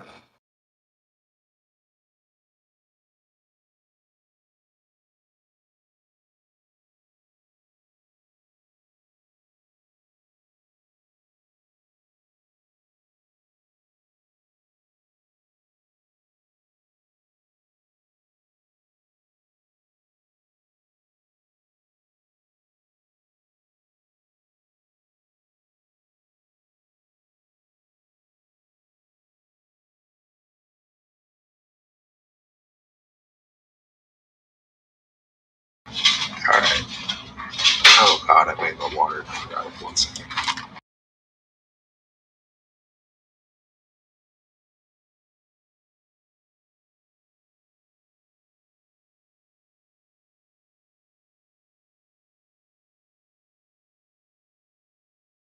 Alrighty, I'm back for real now, guys. So we were talking about our, we still have people AFK. Probably. Maybe. I'm still here. 1, 2, here. 3. I think we're just missing. Okay. Yeah, perfect. Perfect. So, coming in here, guys. You've got, just to put a beat on it, because I know one, it's probably about daytime right now. So let's adjust that. It's probably about getting close to 11 or so.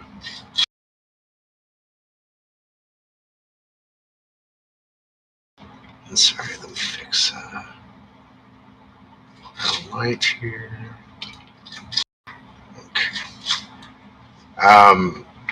Especially with those with y'all with dark vision, you know that the most prominent and probably worrisome feature you're coming up to is a big, large tower that's directly in here. It stands about 30 feet tall in the air and has a pretty good vantage all the way across this courtyard. It's a rather large map, probably a good 120 or so. This is where you have your main gate that you're seeing kind of looming over there. And this whole valley, like this would be the deepest part. This is about 10 feet higher, 10 feet higher, 10 feet higher, or 5, 5, and 5, somewhere around there. But it's a gradual ascent as you are coming up these paths. I'm in Tark's in darkness right now. I don't know if I'm supposed to be. Let's see, it's daytime. Yeah, we all are. Well, in a way, it's like night vision right now. Yeah, a little bit. Let me kind of fix this up and give you some daytime vision here. Dim would probably be more like this during the day.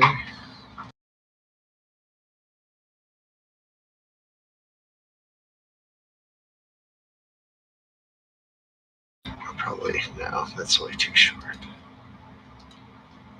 Like this here, Turk.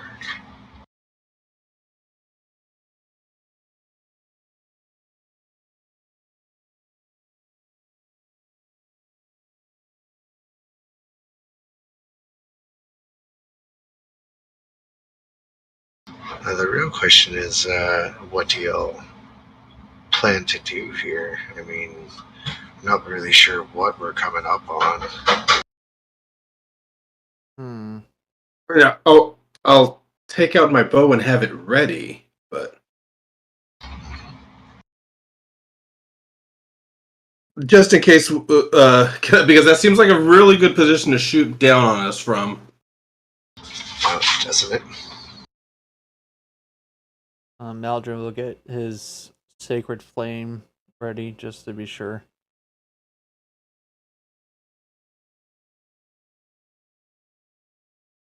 Kind of getting a few defensive actions ready in case you're fired upon. How do y'all proceed? Are we going full clicking away?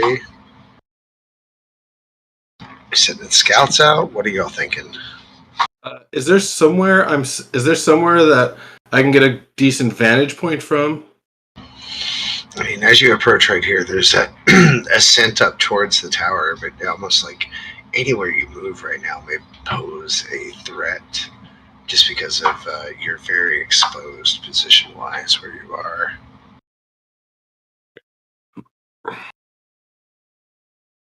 5, 10, 15, 20, 25, 30, 35, 40, 45, Oh, 50. you may want to pull your ruler out for this one.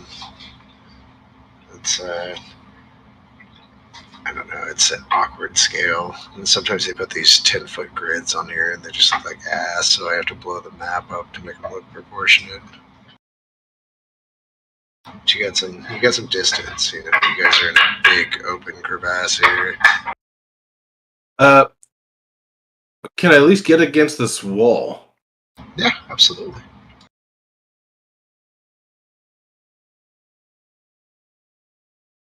I'm gonna go get up against this wall over here. Oh, so I see something now.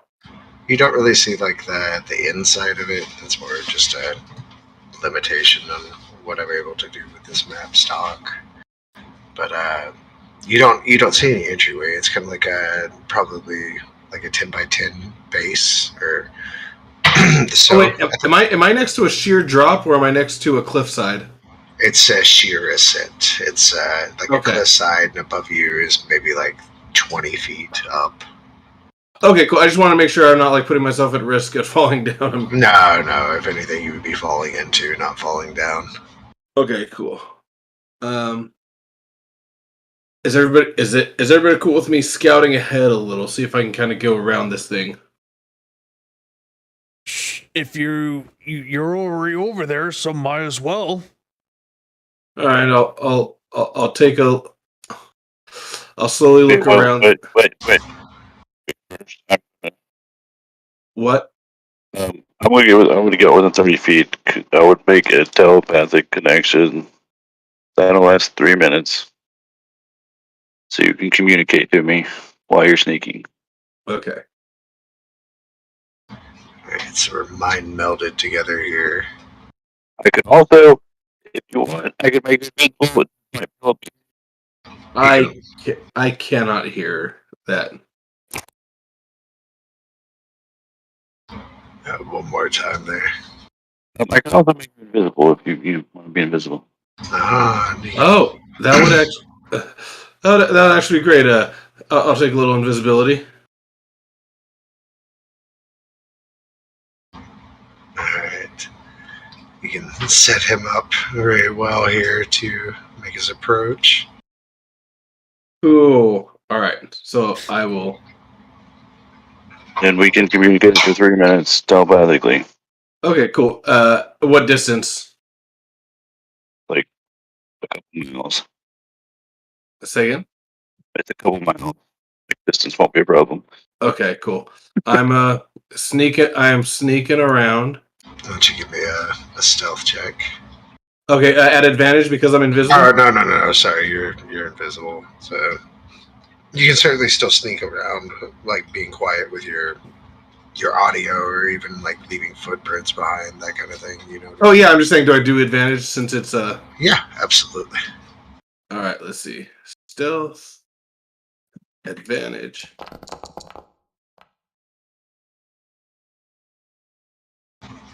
Okay.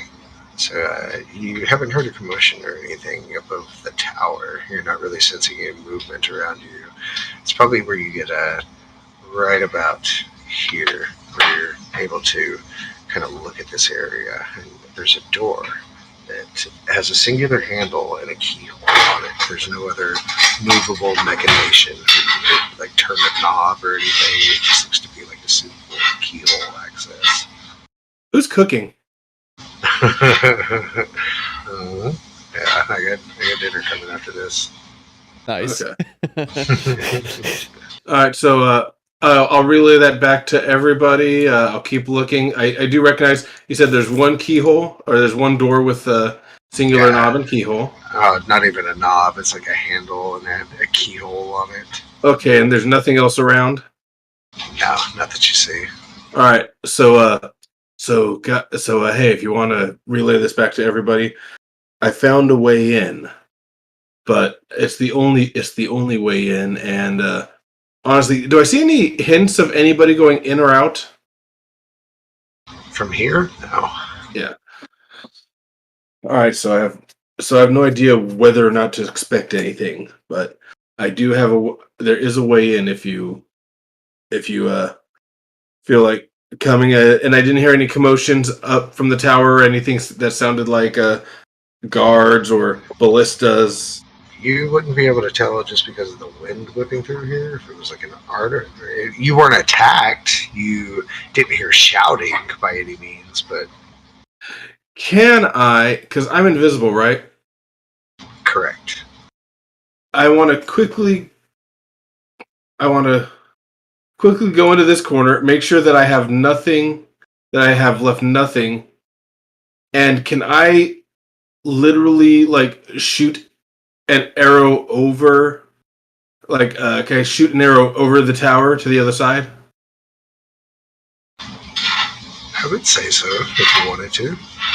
Okay, all right, will the arrow be invisible or no?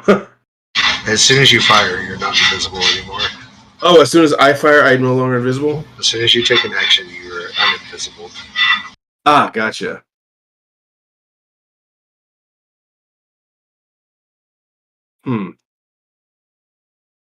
That's a different story then. Guys, I could use a little insight here. Think we can advance without being invisible, or are you just gonna be there by yourself? Do you see any way for us to advance? Like, I mean, the same way I came, there was nothing really got in my way, but I also like wasn't able to be seen by anybody. Is a tower that only structure you see? Yeah, the tower's the only structure I see. I see a key in. Let's see, what can I do here? Hold on a second, let me check something. Boom, what's the range on this? Oh, that's a 10-foot range. Shit. I mean, like I could make like an illusion out in the middle here, closer to the tower, to see if there's any reaction. But like that's going to potentially stir some shit up. Huh.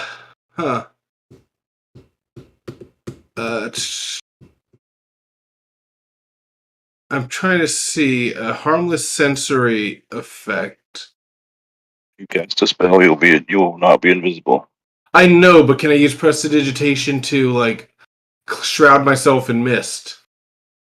It would take away your invisibility. Is the only thing. Like taking any kind of action would. Well, no, that's what I'm saying. If I fire an arrow, can I then use prestidigitation to at least kind of hide myself in mist if I'm against this wall over here? I can tell you that from this vantage, you don't have anything that would really be looking at you, because the arrow slits are on the southward end of this tower, kind of facing towards the actual. Those are arrow slits. Yeah, there are no arrow slits on this side of the tower. Okay, great. So all right. So if you guys don't advance from your position. Go to this wall and stick to the eastern side of this tower. Come around to the north.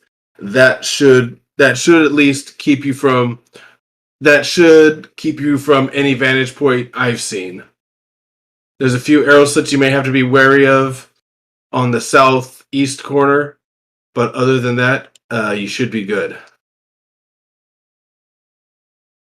So if you heed those words, you guys would kind of approach from up here, and I would like you all to, if we're being stealthy, to give me a stealth roll. So, Nika, what is going on? What? He says if we kind of follow his path, that. Well, I don't know his path. He was invisible. Okay. Well, he walked along the cliff face over here. If we follow along the edge there, could probably be unseen. Okay. Did you ask him if there's any other sightseeing that he saw, or that's the only thing he saw? Is basically follow the path. He can't see anyone. There's only arrow slits in the tower, that aren't on like that side. So, and once we get far enough in, there's like no window or anything to like see us from. All right, let's do it then. And then I'll cast guidance on myself because I have disadvantage on stealth checks. Alright, let's hope for the best. So let's see. Guidance is touch. So you touch yourself. I do. Yep. I can. If you want me to use my other level 2 slot, I could make you invisible to at least give you a straight roll. No, it's okay. You gotta save it. I don't really have any other level 2 spells like that. So the cool thing about this automation now is if you have guidance on you, it's flagged you for it on my end, and if you try to make that roll now, it's going to ask you if you want to burn it. Oh, nice. Luckily, I targeted myself. It's yeah, this automation kick I found on here, it's like 12 mods that all work together. It's fucking crazy what it does. All right, here we go. And I think you would have to burn it anyway. You can't really keep it.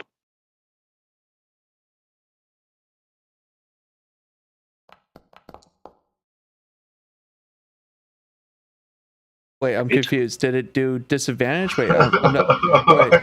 You don't have a D20 in there, so just roll Oh. me 2 D20s. Oh, Okay, what that was the- weird like, what? because I did survival and it said disadvantage and it didn't even roll. I was like, wait, what? I'm confused. Just roll me just roll me 2 D20, like slash roll, or you can do it for the dice tray, and I'll take the lower of the two. That's the first one, and then here's the second one. So So it's 16 at the worst, or 15 at the worst. Yeah. something like Plus that, maybe. Yeah. 15 not all that bad, sir. 15's pretty stealthy for somebody in plate in winter outside, so. Or not plate, but you know what I mean, heavy. Fat man suit. Fat man waddles softly. Exactly.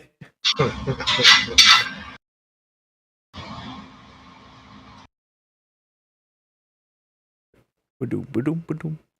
How about you there? Did you? Oh yeah, Nicole aced that easily. Yeah, y'all are feeling pretty stealthy. You come up to this door and you see Rowan's kind of pressed against it, very obvious key or some kind of a obvious slit in the door and a handle on it. Handle on the tower? I'm sorry. It's like on the tower? Like, The door is on the tower. It would give you access to the tower, but is currently locked. is there any kind of like window or anything around here? Not here, but there's window slits, arrow slits. I don't think you could squeeze through them. They're rather tiny.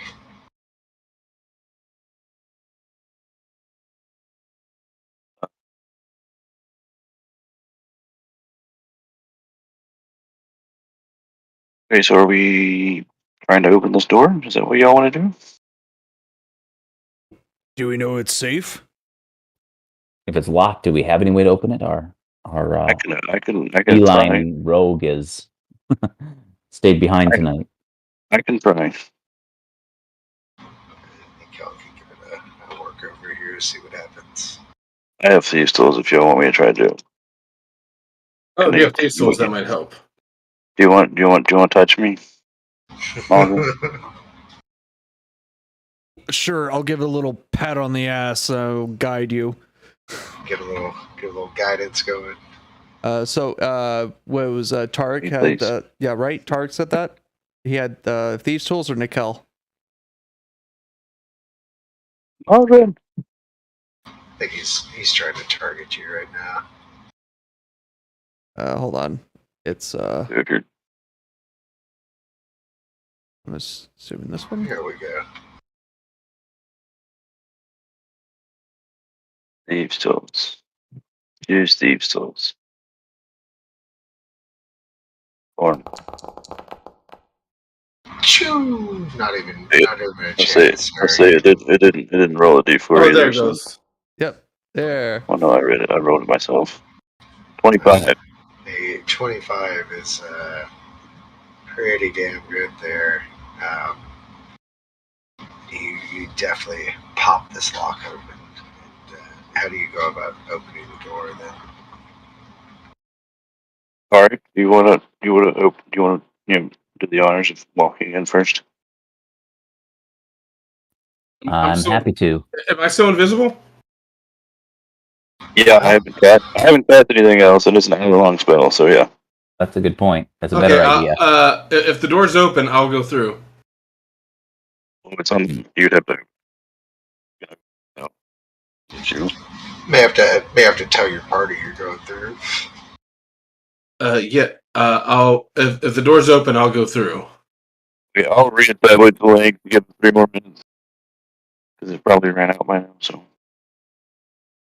if you need to yell at us, So you guys come in here, and there's a singular ladder on the eastern side that ascends about 30 feet up into the air. And in the northern part, there's a trapdoor that's embedded into the floor. There also looks to be a trapdoor on that eastern wall at the top of the ladder.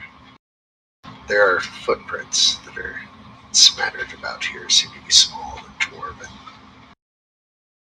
we could go up or down.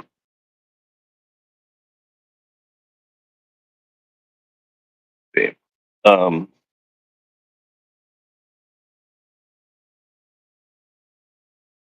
Is the trapdoor just a openable trapdoor? No lock or anything on it. No, not the bottom one. You're not sure if there's one on the top one here. You can't quite see, but it doesn't look to be locked either. Well, before we open the bottom one, we know the top one is dead end. Probably clear that. First. Sounds like a good plan. So I guess I'll go up, still invisible. See if it can open. I think if y'all are kind of following suit up this ladder, you can give me a sleight of hand on this trapdoor to see how silently you open. Probably an advantage with your invisibility. All right, sleight of hand. Mhm. Cool. Oh, God! That was close. Nicely done. As you're lifting up the trapdoor here, you can peer 2 shoes that are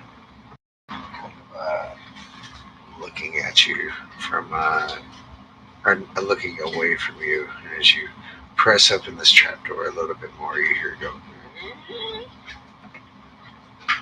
and the body turns around for a second, and it's just staring in disbelief because where it stands right now, it just looks like the trapdoor is opening by itself if you're still invisible.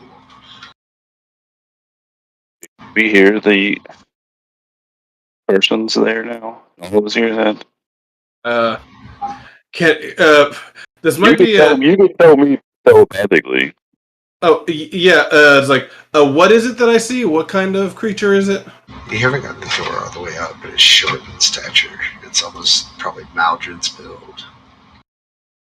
I think I see. I think there's a dwarf up here. It goes, But it's looking right at me, but doesn't see me. and it goes, what? I mean, you probably, you don't speak Dwarvish, do you? Let me see. I actually think I do. I do. I speak do. Dwarvish. You see it turn, and it kind of spins on its heels, and in Dwarvish mutters, what the hell? Starting to walk over towards you, bro. Can I? I'm gonna try to do this deception as if it's the wind doing it. I'm gonna push I'm still invisible, so I'm gonna push it up a little, pull it down a little, push it up, almost like the wind's doing it, and then slam downward. Okay. Make it. I'm trying to make it look like the wind did something weird with it. While he's doing that, is the ladder like against the wall, or is it like Yeah, it's room or what? it's like if you can picture iron bars that are like faceted into the wall, kind of in a U shape, forming the rungs of a ladder. So not like a physical ladder you can take away, but Okay, I'm gonna run. I'm gonna let go of the ladder, run out of the ladder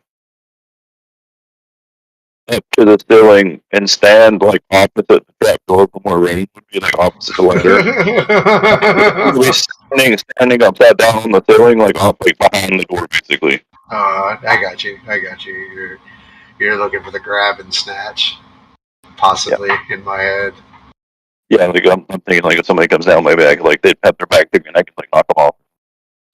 You've So you always see me randomly let go and run up around and stand on the ceiling.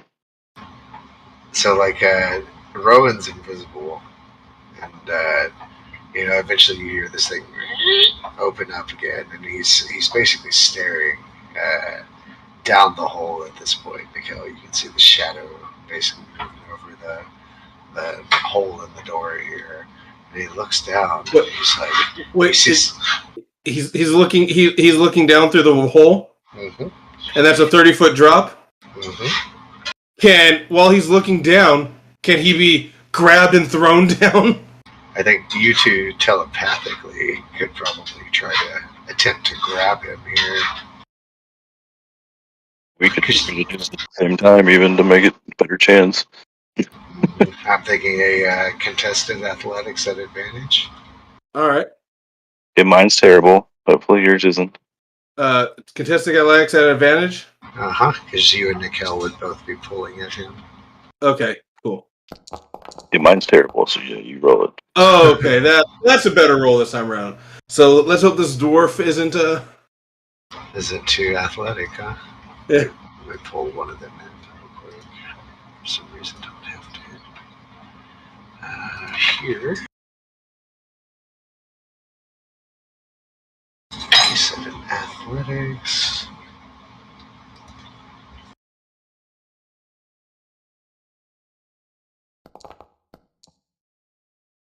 Oh. Contested out. And for the sake of RP, I'm going to let you have it, because I want this to play out like this. So you two grab this dwarf and summarily just like launch him towards the base of this thing. And at this point, I'm going to have everyone go into combat here. Let me put you all in combat. Let me put our friend in combat. Oh shit.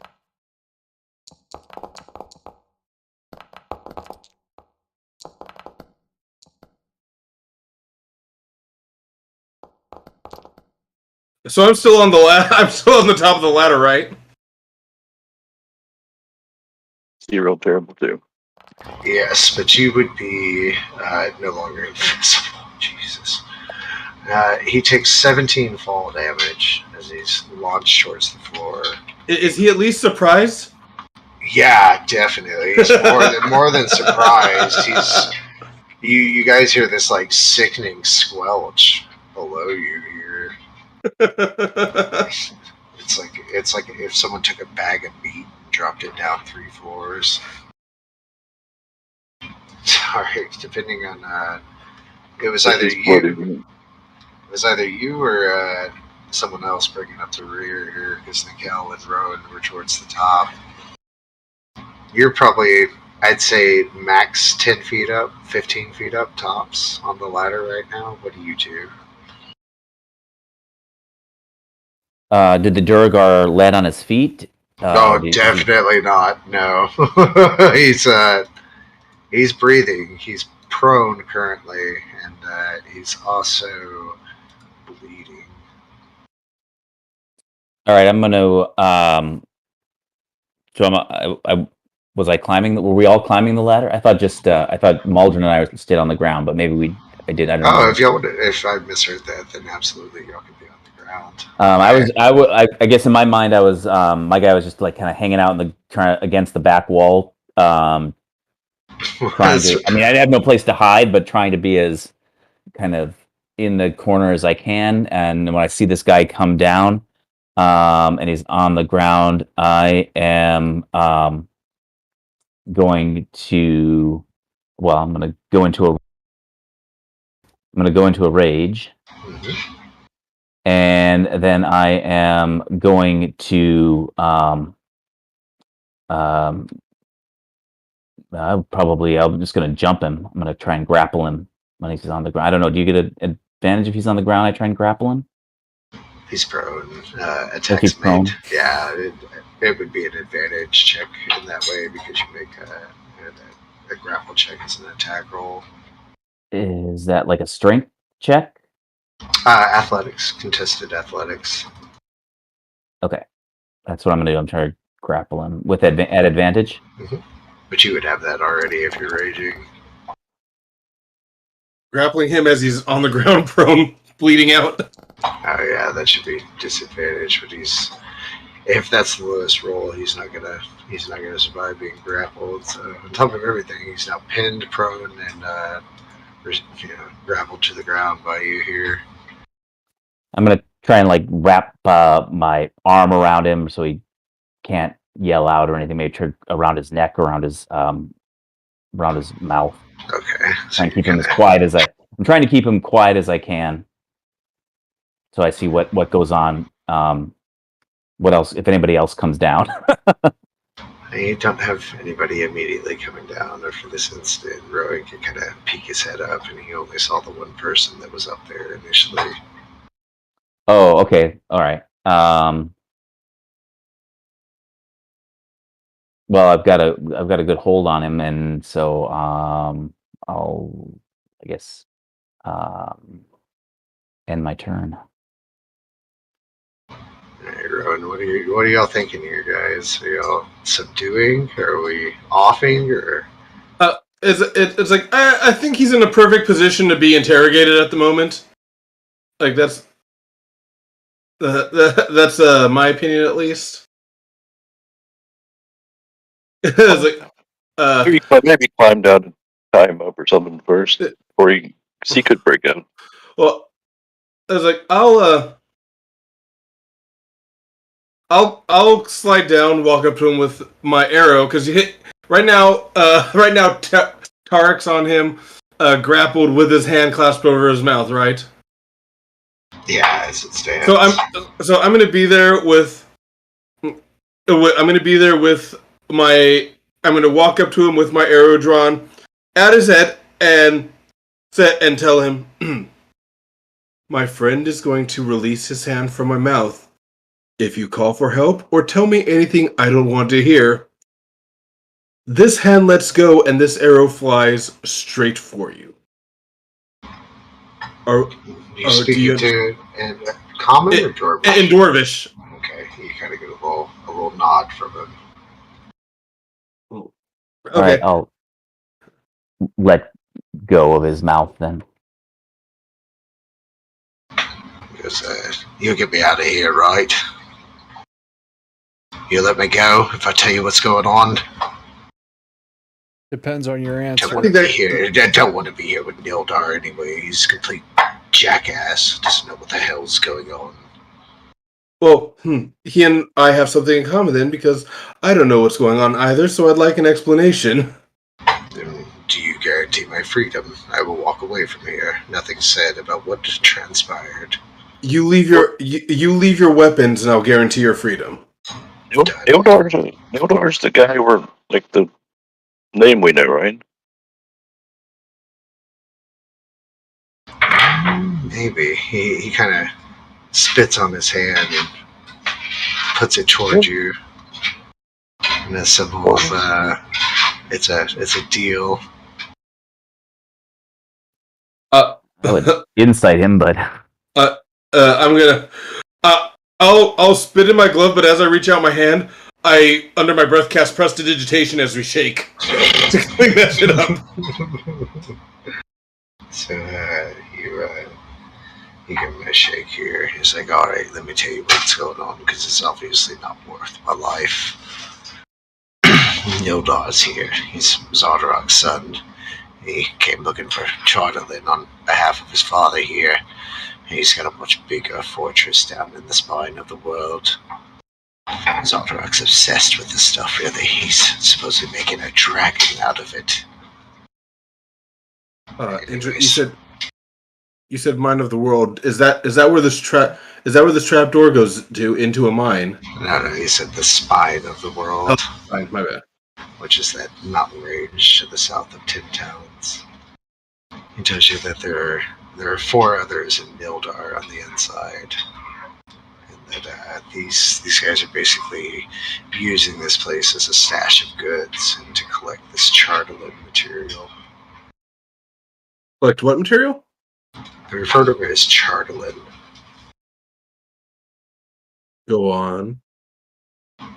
If you press him for details, he says it's some kind of witchy stone that looks almost blue and black and made out of ice, but you're able to forge things with it as if it were steel. Blue, black ice stone. Okay, if we go down this trap door, what are we going to find? That's the ways into the fortress there. One of them's watching guard up by the arrow slits there. 3 of them in the main room. You're not going to find much resistance, though. You obviously can handle yourselves, and I know when I'm outmatched, I'd rather keep my life this day. I'm gonna ask the rest of my crew in common. After I relay that to them, any other questions? And either myself or either myself or Maldron can translate for whatever needs to be said next between anybody else and him. Yeah, I could There's translate. somebody upstairs. You said one by the arrow slits. Is that not upstairs? No, he would be referring, if you remember Rowan, I was talking about these arrow slits up to the northwest. He's basically saying, like, as he describes it, the tunnel's going to drop down right here, and it's going to press into the mountain and lead y'all up into the armory. Oh, so there's like a second tower. Not even a tower, it's just like unless you have the key, it's a direct access into the fort from the watchtower. Okay.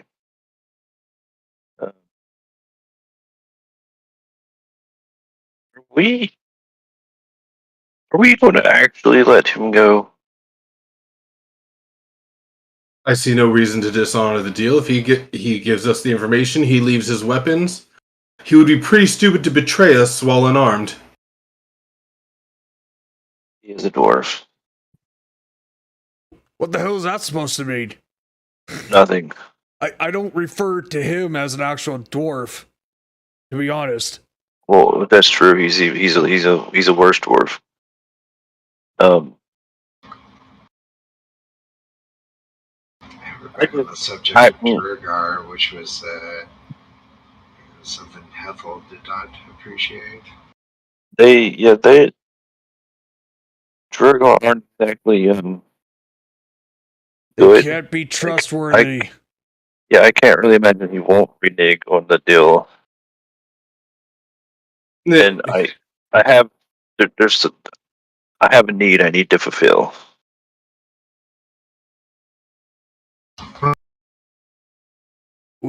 Okay, our DM left.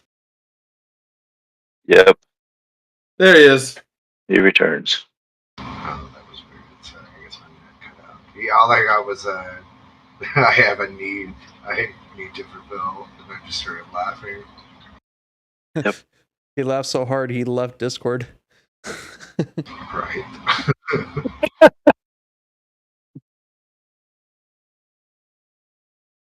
So yeah, if you're wanting to sate that need, you could certainly go back on the deal here if you're inclined. What does he mean by a need? Do you know something that I don't? I have something all of us don't. I would assume all of us know things that we each other don't. You did just see me walk on the ceiling, right? Just now, or are we talking about a couple nights ago? No, just the first time I've done it.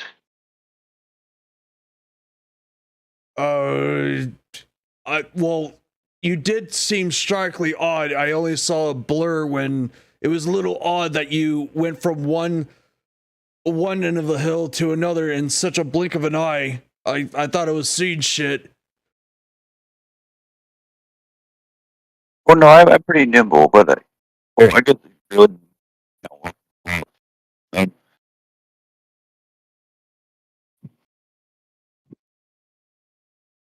Um, how do I say this?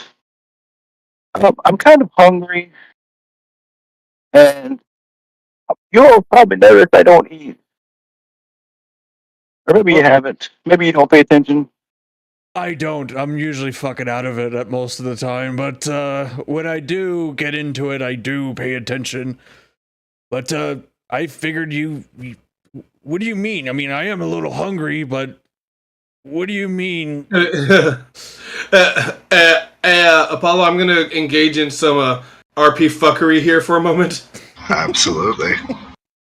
Because this argument's taking place right in front of him. So I'm going to look at the guy. I'm going to look at Durgar and say, "You'll have to excuse my friends and I for a moment. May I see your hand?" Oh my god. He pulls out his hand here. I'm going to pull out an arrow, do a little arcane thing. It's a banishing arrow, and I'm just going to poke him in the hand with it. Okay. What does this banishing arrow do? Because if I remember correctly, a banishing well, let me see what it does first. Because I'm like, let me make sure I'm remembering it correctly. Because I'm pretty sure what it does is, I'm pretty sure what a banishing arrow does is basically sends him to a void. Well, let's see.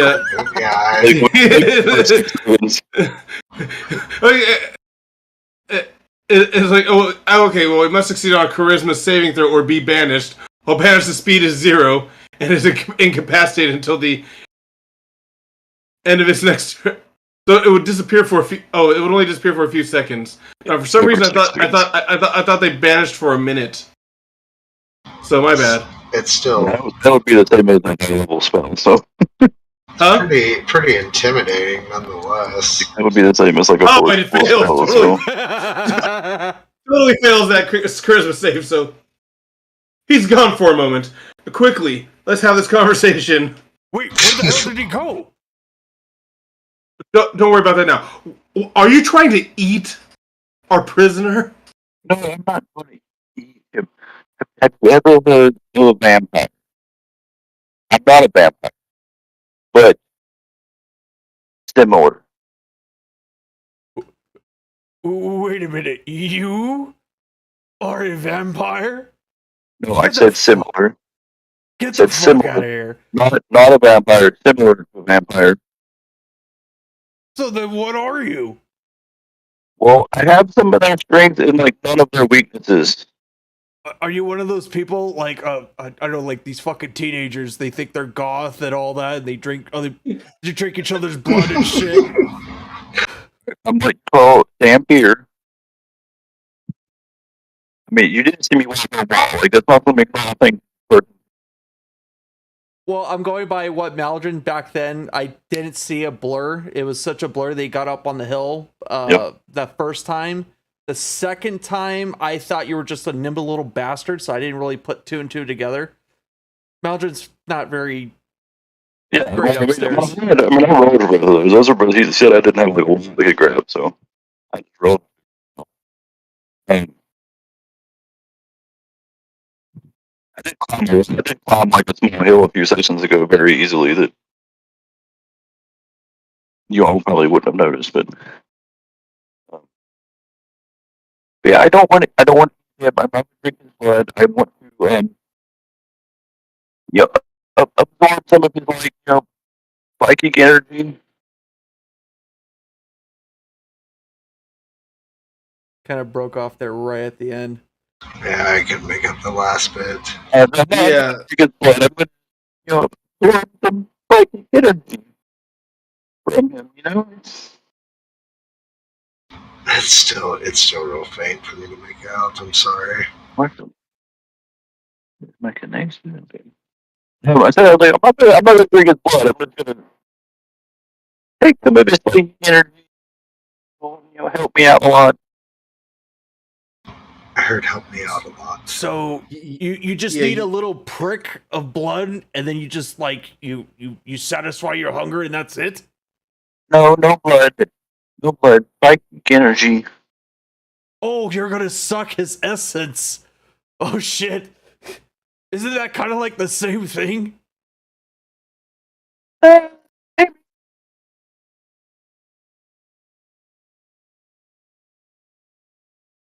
So let me ask you this: would Maldrin know what he is by these hints at this point? Yeah, I told him a vampire. Whether or not you know what a vampire is, I guess the question. Oh, yeah, that's the Or question. if you just don't believe me.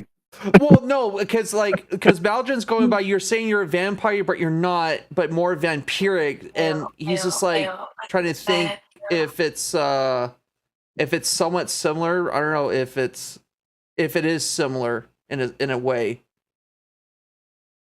or is it more like a specter? That's what he's also thinking too. It could be a specter type of deal. I mean, an actual vampire is basically a vampire, but like not full vampire. But like it gives you different choices, and with me being aberrant mind, I'm like flavored instead of biting people. That I'm like taking their psychic energy rather than drinking their blood, because it makes sense for my subclass. So, in other words, you just take a piece of their soul and merge it with yourself. Not their soul, their mind. Okay, so, and how would that benefit us? Would you extract information?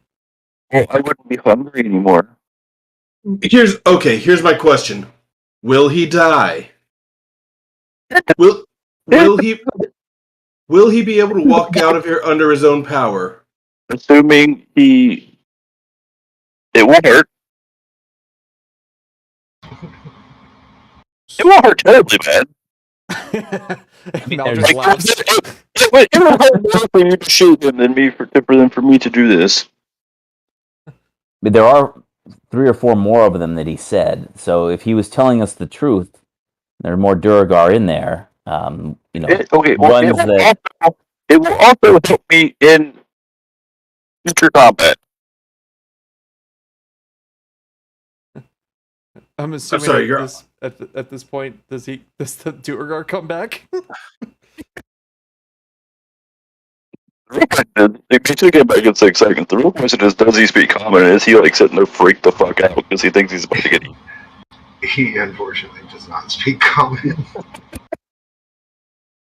Culturally, Duragar would find the common tongue like mundane and beneath them. They're very snooty about and this is an out of character conversation, obviously, but the fact that Duragar are even above land is sketch as fuck, because they don't typically go above land.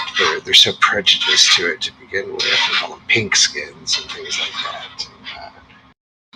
They put 2 and 2 together here, guys. Why are Duragar above land? I couldn't hear that last part. I'm sorry. Why are Duragar above land? This is a big key right here. They are subterranean. They are never above ground. Okay, that'll be a question to ask. Like, which one of us would have known that to ask? I think Maldrin would. We've been told that they normally aren't up top, but they only came up here because there's no sun. We've been told. Pretty sure. Yeah, it's putting 2 and 2 together. You're kind of twisting the knot a little more. You got this guy that's harvesting this weird material. I mean, we also have a guy that he's saying is the main guy's son in here that would maybe be a better interrogation target. I do agree, and again, I promise to let him go if he gave us information. He gave us plenty of information. Okay, one, I don't trust that he will actually not start screaming. If he screams, my arrow finds the back of his skull. Okay, well, I don't think it would kill him. Unless the ball hurt him a lot more than it might have.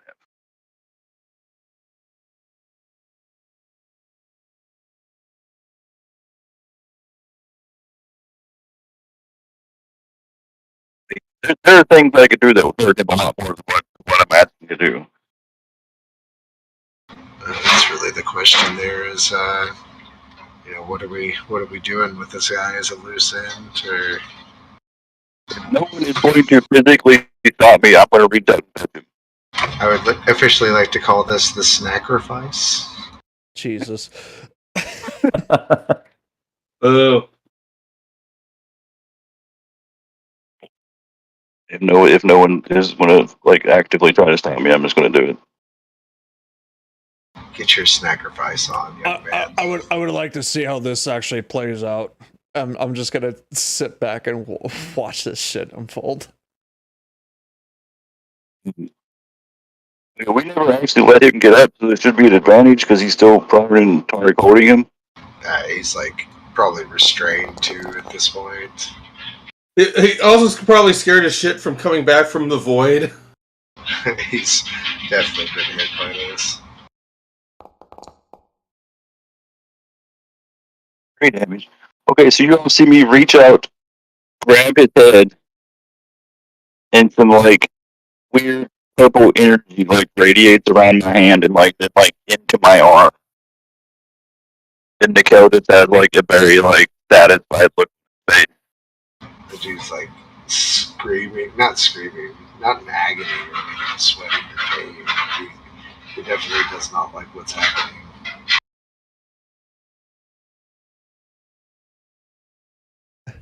He's still very much alive, though.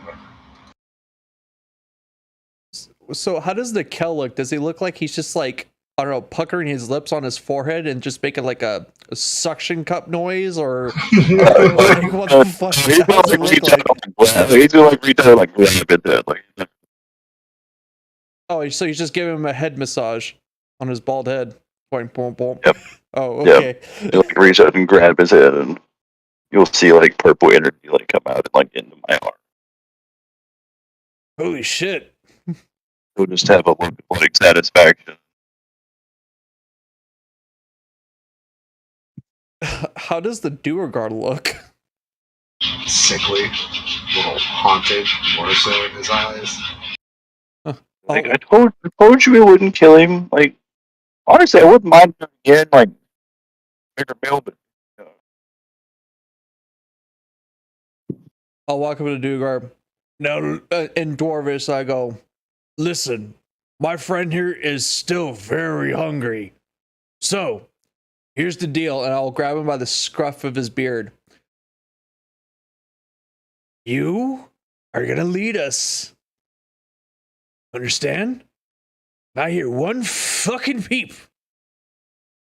He'll mind fuck you again. You hear? He's shaking his head no. He can't talk right now, but he's trying to make out all. What was that? I couldn't hear you. Was that a yes? He still shakes his head no, side to side. Is he mumbling as a result of this The hand covering mind his grab? mouth. No, he's got a mouth over his hand, or hand over his mouth. I mean,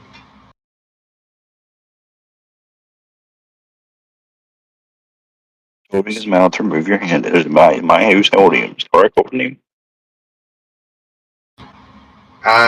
from what I understand, somebody had their hand over his mouth so he couldn't speak. Well, I let his mouth go so that Rowan could talk to him. Okay, so if we got that down, he's saying, I can't lead you in, they'll kill me. But my friend here will kill you. So, what choice do you have? Do you want to get mind fucked by this creepo, or do you want to get killed by your friends? I'd rather just die here than. What is he saying? I don't understand.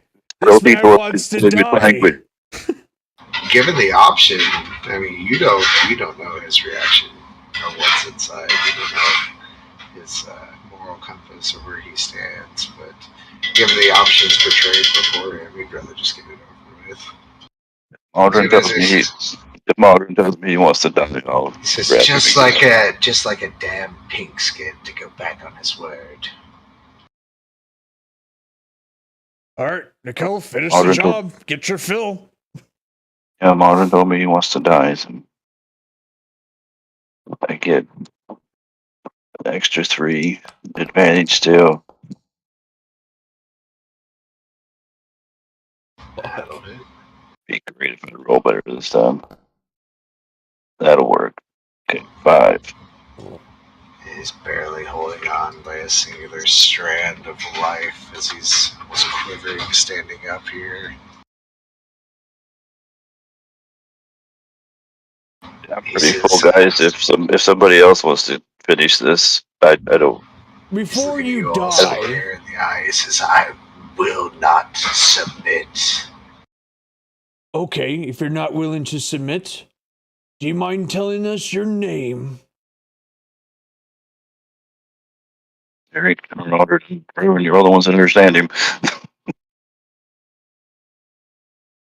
Maldrin's asking the Duergar what's his name is. I don't understand him, but I don't know.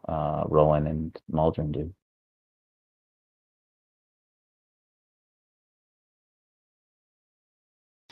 What are y'all thinking, guys? Maldrin's asking the Duergar, before you die, can you please tell us your I'm name? wondering what the fuck is happening. Like, I'm waiting for one of the big dwarves to let us know what's going on.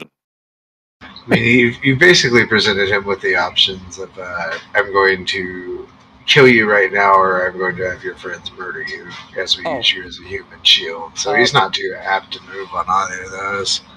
I was saying the wrong key. I was asking the Duergar, before you die, can you please tell us your name? It's I think it was, if I remember right.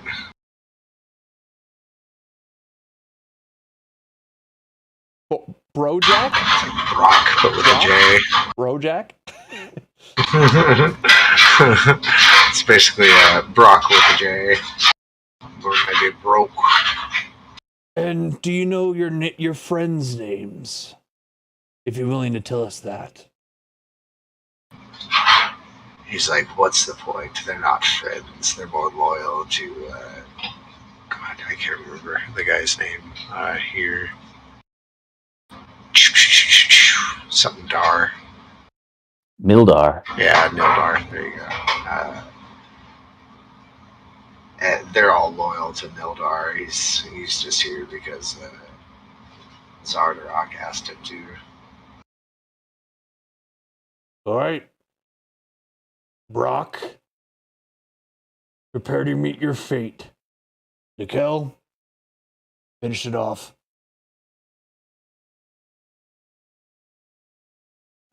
Well, I'm kind of full. If somebody else wants to stab me, maybe. Oh shit! Really? And then I'll just fucking smash him with the fucking warhammer on his head.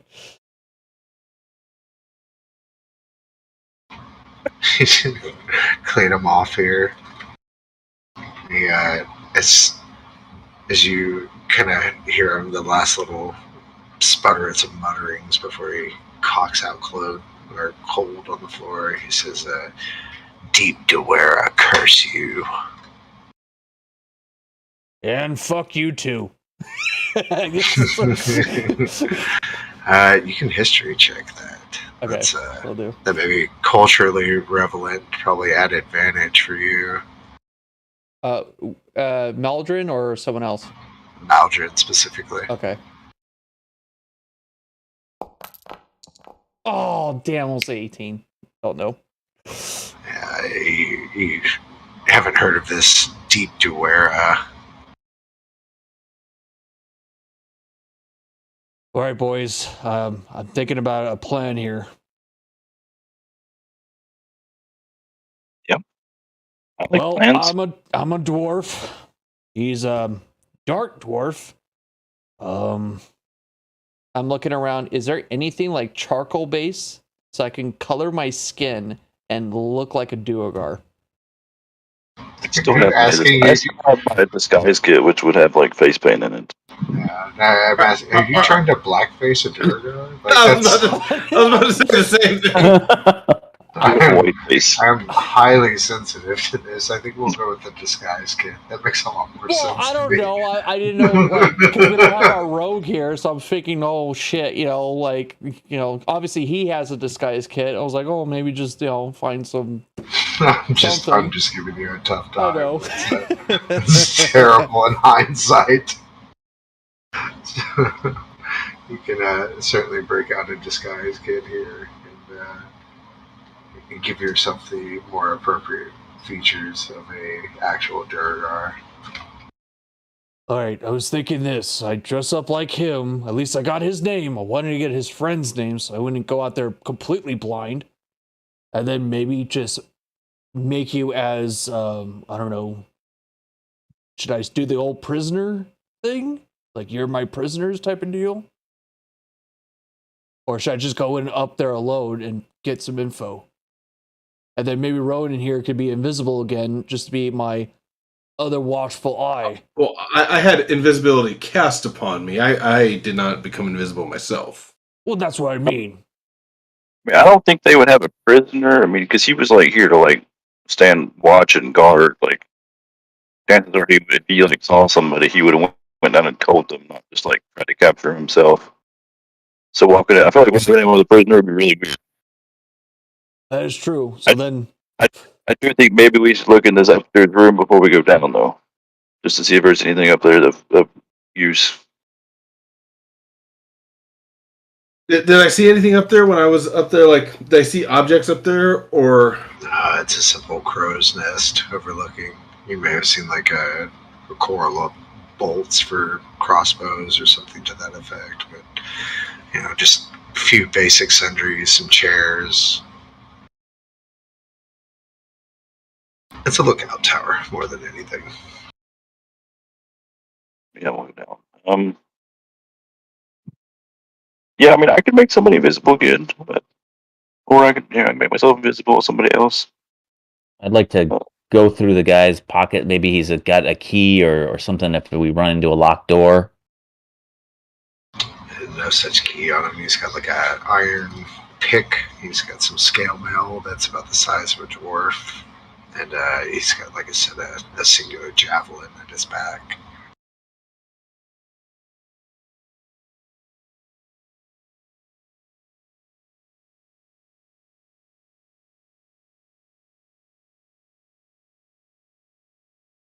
Oh shit. Well, no keys. There's nothing on him.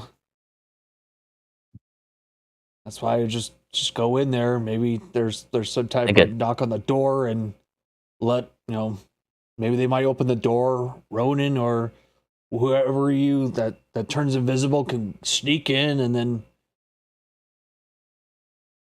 so I'm not going in by myself and then just one of you go in and then figure out how to open the gate from the inside. If there is, the disguise isn't a bad idea. At least you go sort of ahead of us, and we could follow far behind, out of earshot, but still close enough that if things go south, you could call for help, and we'll be close. Yeah, maybe make a telepathical connection, with Nicole.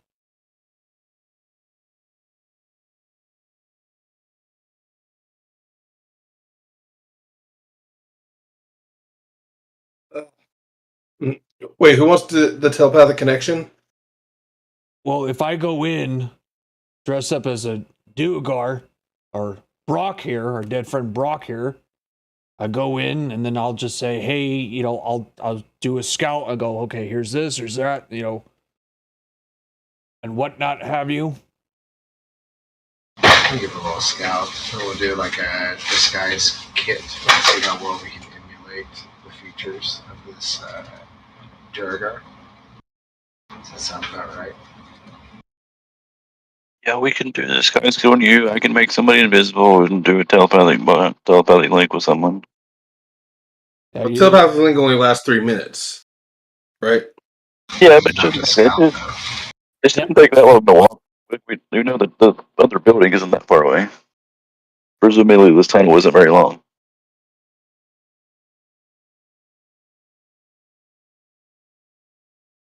and then what I'll do is I'll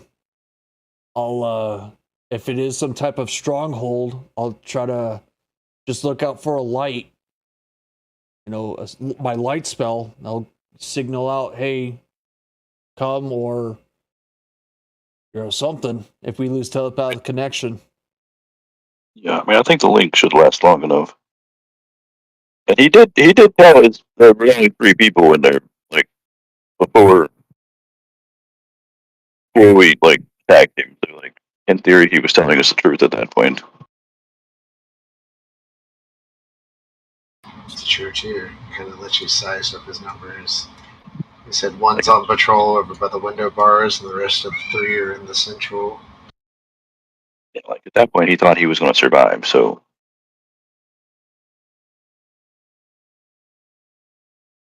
all right. And then I guess I'll start. Whoever is proficient in disguising someone else. I don't know if that's possible, or do I have to roll for this? No. Certainly somebody else could apply it to you. You can apply makeup should to be able to- anyone. yeah, I should be able to do it too. I am probably going to roll terribly because I don't have the stats for it, but at least I'm proficient. I'll slap you on the ass, give you guidance. Well, more than anything, I think we can like come across as like, I think this may be like a wisdom based. It's intelligence is what it is. It's the one I don't hear. Either one of them, I'm an 8 and a 10, so either one of them is not good. It's because I don't think we could justify charisma for it, unless you can come up with something. I'm all out for hearing a justification. I've had people that I've seen people that like deck because you are like using your hands like finally to like do the makeup and stuff. Maybe it's even like social experiences with people that are more akin to yourself than others. You know what I mean? Yeah. What's the idea of taking someone and, I don't know, turning basically this dwarf into the Juragar? I mean, I think we're somewhat to make it look like caves or color. And presumably it'll be dark down there, so it maybe doesn't have to be an amazing disguise anyway. And it's just being the right palette, perhaps. And I'm assuming a white beard. Yeah, white beard.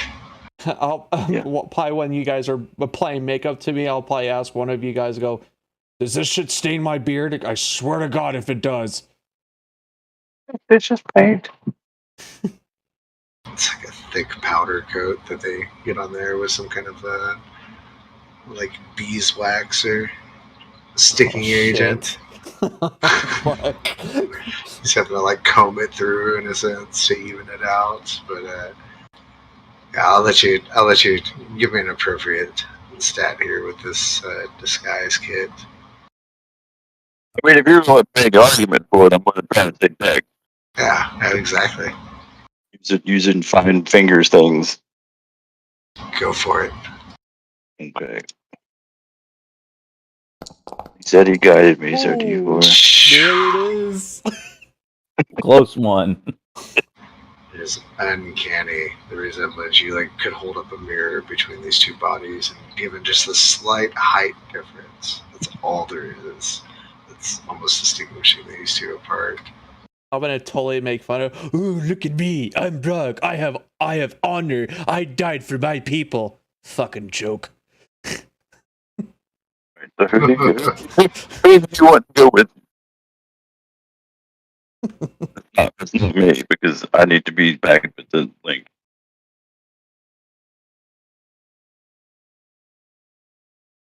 All right. Or do you want to go by yourself? Do you want somebody invisible?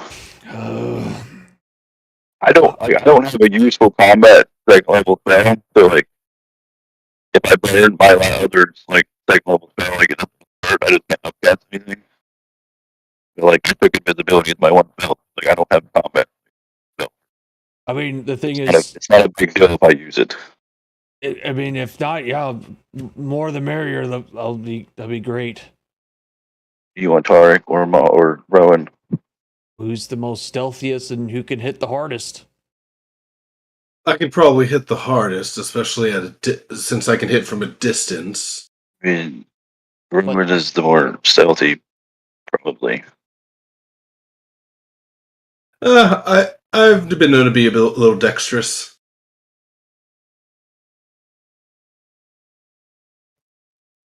It's up to you guys. Everyone probably also doesn't want to be in a room alone. It's small at the moment. I think staying to the back and providing cover with his arrow. I mean, even though if he would lose his invisibility when he shot it, I mean, I think that makes sense. But I see that Maldron looks exactly like our fallen Duragar here. So I think he's going to be able to get pretty deep in there before too much suspicion is raised. I mean, and depending on what the tunnel looks like, we can follow in somewhat too. So it's not like we have to wait in this room behind you, depending on. No, I think we should follow him. Depending on what kind of cover is down there. Stay back. Well, if I can create a psychic link, I can relay anything I see to you and let you know if shit hits the fan. Yeah, I think we should stay back, but close enough that we could dash in, so we could stay 50 or 60 feet back. If Rowan can figure out how to leave the door open so Tarek and Nikel can sneak in, that'd be great. But if not, I'll just yelp. Then you could just stand in the door and nobody'd be able to see him now. Maybe we should just push in and see what we see. Because y'all haven't even lifted that door yet. I'm scared. I think we'll go down that door and do something or something. So I mean, I'll make Rowan invisible. I'll make the link with to moderating because presumably he's going to be in front, so he'll see more than what Rowan will. All right. So you can talk to me for 3 minutes. All right. And Rowan, you're invisible until you do something. Okay then. I'm assuming you do the telepathic connection to me. I'm assuming. Yeah, I'll do it as you're leaving. So 3 minutes, from the time you go in the door. All right. I'm testing. Can you hear me in my mind? Yes, I can hear you. Fucking creep. All right. I was just gonna go right into the door and act like Brock, our dead Duragar Brock here. At least try to. I'm assuming that the door just swings right open.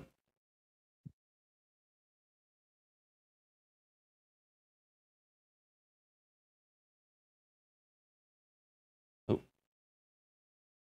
Did we lose connection? Hello? Sorry. Yeah. There he is. Alright, so we're pushing into the tunnel here? Or looking in? Or Maldron's gonna open the door and you open it up, you look down, there's about a 10-foot drop. Small few ladders. Alright, Maldron's gonna slide right down. Extends probably a good 60 feet or so ahead of you, and you can see kind of at the wall of the tunnel there's another ladder that's ascending upwards. So another ladder but it goes upward. You'd have to be almost directly below it.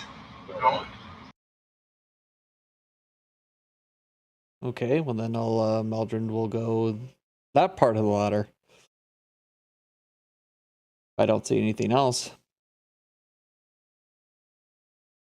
There's a trapdoor roughly about 20-30 feet above you in the ladder. Above in the ladder.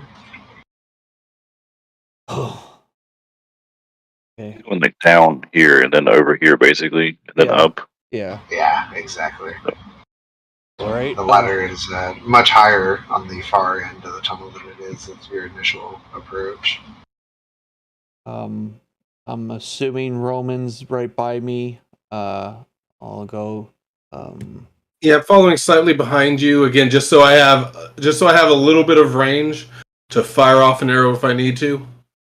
Okay, so I'll walk by and start going up that trap door and see if it's If you open. if you tell us what you can see, I think me and Tarek could probably go down the first ladder too.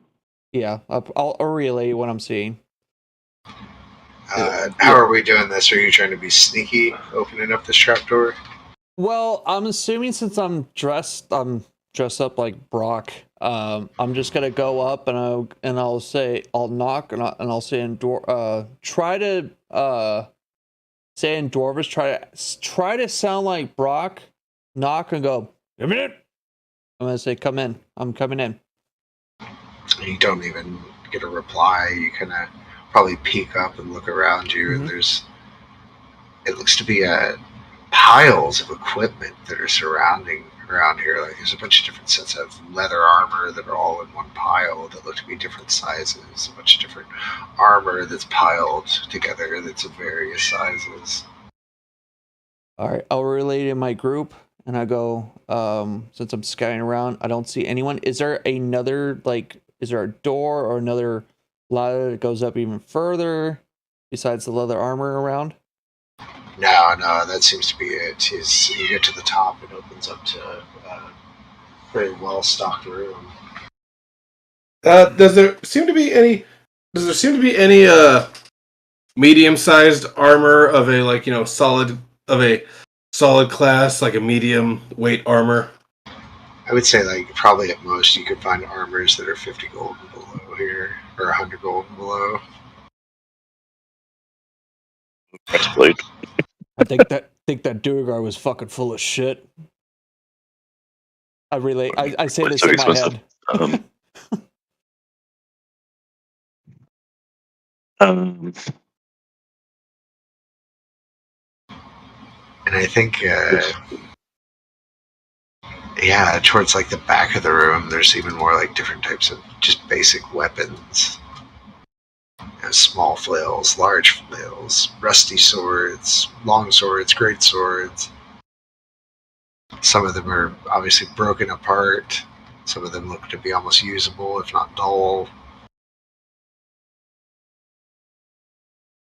All right, I'll relay and say, coast is clear. I don't see anyone around here. You guys can come up and we can hoard this equipment that we discovered here.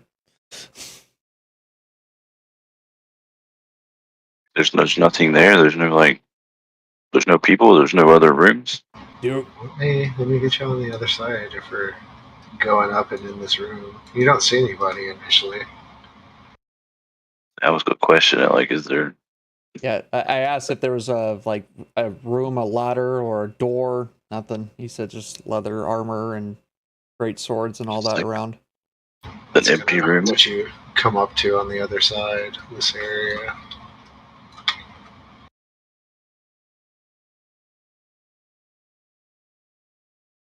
Empty room. There's nothing here. It's the armory, the swords, things like that. Oh yeah, I mean it's but there's no. Is there a door anywhere? You kind of see a open area out to your left there. Those stairs kind of descend downward, or maybe ascend. Yeah, they're gonna ascend. all right, Nikhil, Tarek, stay here. Block the fucking trap door. If he says there is friends and they're just out for fucking lunch, they might come up here. You know that one of them should be at the arrow slits, which should be above the room we're currently in. And the other three should all be in kind of the same, a different a room together. It sounded like. Unless he's lying about that too. Chances are there's at least one watching the arrow slits. They're not watching the tower, so they probably are guarding. There's probably at least one pretty much above where we currently are. All right, I'll keep that noted. Ronan, if you're here, stay by me, and Maldrin will If we're in continue this on. in this room together, I'll redo the link. So 3 more minutes. Yep, going. I'm Yeah. kind of walking, fast walk, boom, boom, boom, boom, like trying to keep up the pace. And Maldrin will get to there. This one turns to you, calls out in Dwarvish here. Rourke, what are you doing away from your post? Listen, fuck, you know, I'm trying to take a piss here, and you know, it's kind of fucked that I have and take a piss and shit in a fucking 10 by 10 room. Is there a fucking a Louvre I could take a shit? Louvre? You know, a piss pot. Extremely suspiciously. A fucking there's piss pot. There's only one of them, right? Yeah, it's just a solitary one there. And I think we're going to leave on this session on this quandary between the two, that how a Durgar knows a word like Louvre. Shit. And rather than a hole in the floor that they're so accustomed to. But good session tonight, guys. God damn it. Anyone in favor of no fringe at all? We need a different excuse other than I need to go to the bathroom. Where is Fantasy France? I'm gonna be honest, that was my first thought. It was, I gotta take a shit. But that was also my first thought. I'm like, Dad, you gotta take a shit. Like, so we've got a lot under our belts, guys. We've done the moose, we've done the mines, we've done gosh, we've gotten the Chinguas, we've gotten to Caradinable. We got so much. Now you guys are at Care Coding. I mean, yeah, you're hot on the trot. You're about to turn a page into a new chapter of Power in probably maybe 2 weeks or so. But yeah, I hope y'all are having fun. Send me feedback if you ever got it. I definitely enjoy our sessions here. So. Oh yeah, most definitely. Yeah, in 2 weeks I will miss a session. Yeah, that's gonna happen, y'all. I totally understand. Oh wait, are you guys even having a session next week? That's something. I leave it up to the groups. If I try to do like 4 out of 6 people. As long as I have 4 people, I'll run a game. When it starts to get like half the groups gone, I'm like, I mean, some people give a shit about 4th of July, so I'm gonna be gone. I've already marked myself absent for next week on the site, so I'll be out next week. Yeah, absolutely. That's the way to do it, right there, guys. It's just mark yourself as skipping if you can. Yeah. And yeah. Other than that, I'm about to go eat some grub. Finally relax. It sounded delicious what you were cooking, or whoever was cooking. Dude, it's killing me right now. So. All right, enjoy. All right, guys. Pleasure as always. Send me a PM if y'all need anything. You know, I know we're kind of quiet during the week, but don't ever think y'all can't reach out or give me some feedback on anything. So. Yeah, Maldrin will be celebrating 4th of July weekend, so I'll be out, but I'll see you guys in like 2 weeks. But have a wonderful 4th of July holiday. Weekend. Yeah, get tippy as fuck, y'all. Enjoy it. So. Hell yeah. I'll catch you later, guys. Mm-hmm. Peace. Easy.